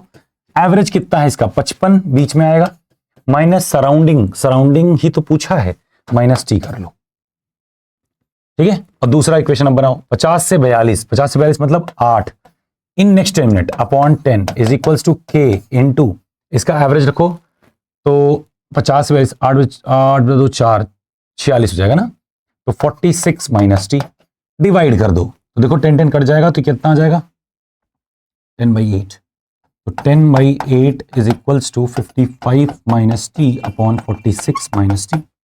इसको और सॉल्व कर लो 5/4 कर लो is equals to 55 minus T upon 46 minus T, cross multiply कर दो 46 into 5 minus 5t is equals to 55 into 4 minus 4t। अब देखो 5t उधर लेके जाओ तो हो जाएगा 5t माइनस 4t और इधर कितना हो जाएगा 46 माइनस 5 माइनस 55 इंटू 4,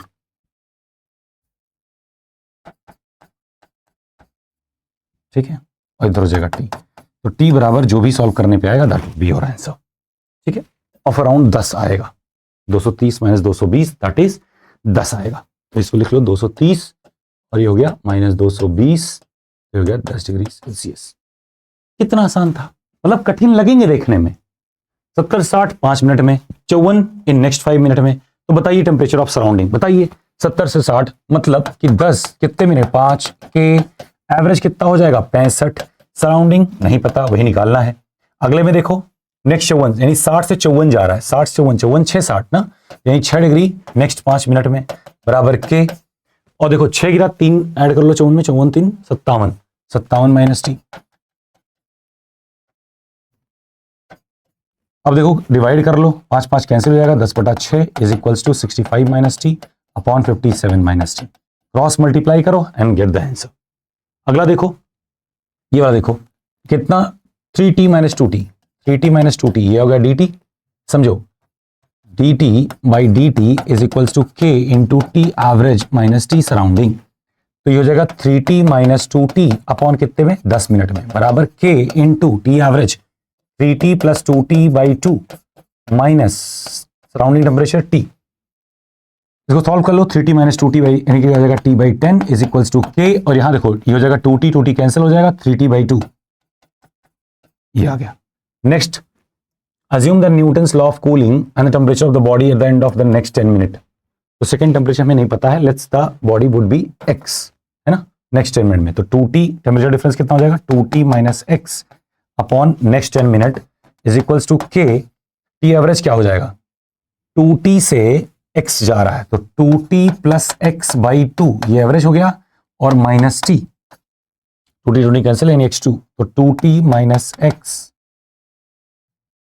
डिवाइड कर दो तो हो जाएगा t upon 2t minus x, t upon 2t minus x, और इस वाले पार्ट को देखो ये वाला पार्ट क्या रह गया, ये रह जाएगा केवल x/2, 2t कैंसिल हो जाएगा x/2 बचेगा, तो x/2 तो यानी 3t/2 अपॉन x/2 यानी 3t/x, क्रॉस मल्टीप्लाई कर दो and you will be getting the value of x, तो tx is equals to multiply करके बस देख लेना स्टेप में कहीं, बस और कुछ है वे नहीं इसमें, ठीक है। तो इस तरीके से हम लोगों ने इस चैप्टर को कवर किया। ऐसा नहीं कि चैप्टर इतना ही था, क्योंकि ये डेमो सेशन है, मुझे लगा कि कुछ चीज़ें जो इंपॉर्टेंट हैं वो बताई जाएं। हालांकि इसके अलावा भी बहुत कुछ है इस चैप्टर में सीखने को, समझने को। तरह तरह के क्वेश्चन है, वाटर का बिहेवियर जो कि 4 डिग्री सेल्सियस पे मैक्सिमम डेंसिटी मिनिमम वॉल्यूम को शो करना। तो ऐसे करके कई सारे कॉन्सेप्ट इस चैप्टर में आते हैं। लेकिन Newton law of cooling, conductivity और कैलोरीमेट्री से क्वेश्चन ज़्यादा देखने को मिले, तो हमने सोचा क्यों ना एक बार चर्चा करी जाए लाइव में आकर के। दूसरा, समय काफ़ी हो चुका है, बैच हम लोग थर्मल प्रॉपर्टीज ऑफ मैटर पढ़ रहे थे, तो मुझे क्यों ना इसको डेमो में आपके साथ में साझा किया जाए, ताकि आप भी समझ पाओ कि कैसे पढ़ाई हम लोग कर रहे हैं। तो जब भी हम लोग कोई क्लास इस तरह से लेंगे, तो एक इस तरीके से हम लोग एक कॉन्सेप्ट क्लास ली। कॉन्सेप्ट क्लास पहली बार डेमो सेक्शन में पढ़ रहा है। फिर क्या होता है कि इस पे हम लोग 20 क्वेश्चन का एक क्या करते हैं, 20 से 25 क्वेश्चन का एक असाइनमेंट, 2 दिन बाद उसका सोल्यूशन पड़ जाता है। Then there is a live discussion class, और उस लाइव डिस्कशन क्लास में हम लोग क्या करते हैं, खूब सारे क्वेश्चन, लगभग 50 क्वेश्चन मिनिमम रहते ही हैं, करने की कोशिश करते हैं आप लोग के साथ। जिन कॉन्सेप्ट को आपको नहीं समझ में आया है वो सारे फिर से डिस्कस होते हैं, और वो क्वेश्चन जिनमें जरा सा भी डाउट आपको लगता है वो दोबारा कर लेते हैं, ताकि आपको लास्ट में कॉन्सेप्ट क्लियर हो जाए। उसके बाद आप एक सेक्शनल मॉक करते हैं, क्विज करते हैं, और बात खत्म हो जाती है उस चैप्टर की। जब ये खत्म होता है, जब आपका फिर से नोटिफिकेशन आएगा, तो फिर से दोबारा बैच, यानी कि आप दोबारा से रिवाइज कर रहे होगे। जब ये टोटल बैच हम लोग खत्म कर चुके होंगे, उस बीच में भी रिवीजन, दोबारा जब नई वैकेंसी जिस दिन रिलीज होगी उसके बाद एक रिवीजन आपका हो गया, मतलब पूरा थोरोली। फिर उसके बाद में एक रिवीजन हम लोग बैच में दोबारा से करते हैं, फिर एक यूट्यूब रिवीजन होता है, plus previous year question solve करते हैं। ओवरऑल में मिनिमम ऑफ 5 रिवीजन आपको मिल जाते हैं। यानी लगे हाथ अगर आप मान लीजिए एवरेज भी पढ़ रहे हैं, बस धारा के अगर साथ चल रहे हैं, हमारे साथ चल रहे हैं, तो ये मान के चलिएगा कि आपको टेंशन नहीं लेना कि कितना याद रहा कितना भूल गया। बस आपको आना चाहिए। अभी आ गया, भूल गया, कोई बात नहीं, बस आ जाए, अभी आ जाए, और बाकी भूल जाएगा, भूल जाने देना। हम इतनी बार आपको उसको रिवाइज कराएंगे, इतनी बार रिवाइज करेंगे कि आपको लगेगा कि यार कुछ बचा ही नहीं। कॉन्फिडेंस नहीं, ओवर कॉन्फिडेंस आता है, इसको कम करने के चक्कर में हमको थोड़े से क्वेश्चन अजीब से रखने पड़ते हैं लास्ट में। यानी अभी आसान होंगे, धीरे धीरे क्वेश्चन के लेवल बढ़ते जाते हैं। इवन जो क्वेश्चन हम लोग कर रहे थे, इसमें भी कई लोगों को कुछ क्वेश्चन कठिन लग रहे होंगे, कुछ को आसान लग रहे होंगे। वो निर्भर करता है कि आपका लेवल कैसा है। तो कहीं भी किसी भी लेवल पे आप हो, मेरा मानना है कि अगर इस एग्जाम के लिए सीरियस हो, then you should be opting for Career Wave. और आपने थोड़ा सा आइडिया तो ले ही लिया होगा। हालांकि थोड़ा रश वाला सेशन रहा, बहुत कूल एंड काम होकर के हम लोग नहीं चल पाए, क्योंकि समय की सीमा तो एक होती ही है। हम लोगों ने सोचा कि 1 घंटे में सेशन खत्म करेंगे, but it took quite a while. मेरी आदत है थोड़ा सा अच्छे से बताने की, फिर भी एक रश हमें फील हो रहा था। मुझे लग रहा था कि और थोड़ा समय मिलता तो ढंग से बताया जाता। 3 ही हालांकि कॉन्सेप्ट हम लोगों ने किए। तो मुझे उम्मीद है कि इस तरह का पढ़ना, इस तरीके से चीज़ों को देखना, जिस तरीके से हम लोगों ने डिस्कस किया, शायद आपने पहली बार देखा होगा या कहीं से आप देखिएगा तो आपको मिलेगा कि चीज़ें कहीं ज़्यादा ईजी हो जाती हैं जब आप कैरियर वेब पे पढ़ते हो, और काफ़ी मतलब समेटी हुई कंसाइज फॉर्म में भी रहती हैं, जो आपके लेवल की रहती हैं, आपके काम की रहती हैं, अन्यथा वाली कोई चीज़ नहीं। लेकिन फिर भी थोड़ा समय लेकर के हम लोग पढ़ तभी पाते हैं जब हम लोग फाउंडेशन बैच में चलते हैं। जब नोटिफिकेशन आती है, इससे कहीं ज़्यादा रफ्तार में चीज़ें कंप्लीट करनी होती हैं, क्योंकि समय बहुत कम रहता है, तो वो संभव नहीं हो पाता। तो एक गुड डिसीजन यही होता है कि समय के साथ हम आपसे जुड़ पाएं, ताकि आपका रिजल्ट अगर बेहतर हो तो हम भी कह पाएं कि हाँ, हमारे यहाँ से इतने बच्चे आए। तो मैक्सिमम रिजल्ट जो आता है फाउंडेशन बैच का ही आता है। बाद में बच्चे जो आते हैं, जो ब्रिलियंट पहले से रहते हैं, वही क्वालिफाई कर पाते हैं, क्योंकि हमें नहीं लगता कि 2 महीने में आप 11वीं 12वीं पढ़ के और आप मास्टर बन जाओगे और 108 नंबर ले आओगे। संभव नहीं, 120 में से 108, वो भी 2 महीने 3 महीने पढ़ के। वो तभी संभव है जब आप अभी से शुरू करें, भले 2 ही घंटा डेली दे रहे हो, 3 ही घंटा डेली दे रहे हो, इट्स मोर देन सफिशिएंट। ठीक है, तो that was all for today. और मुझे उम्मीद है कि आपकी सेहत अच्छी होगी, आप अच्छे होंगे, अपना ख्याल रखें, लोगों का ख्याल रखें, एक अच्छी मनस्थिति में रहें, and that was all. Wish you all the best, take care.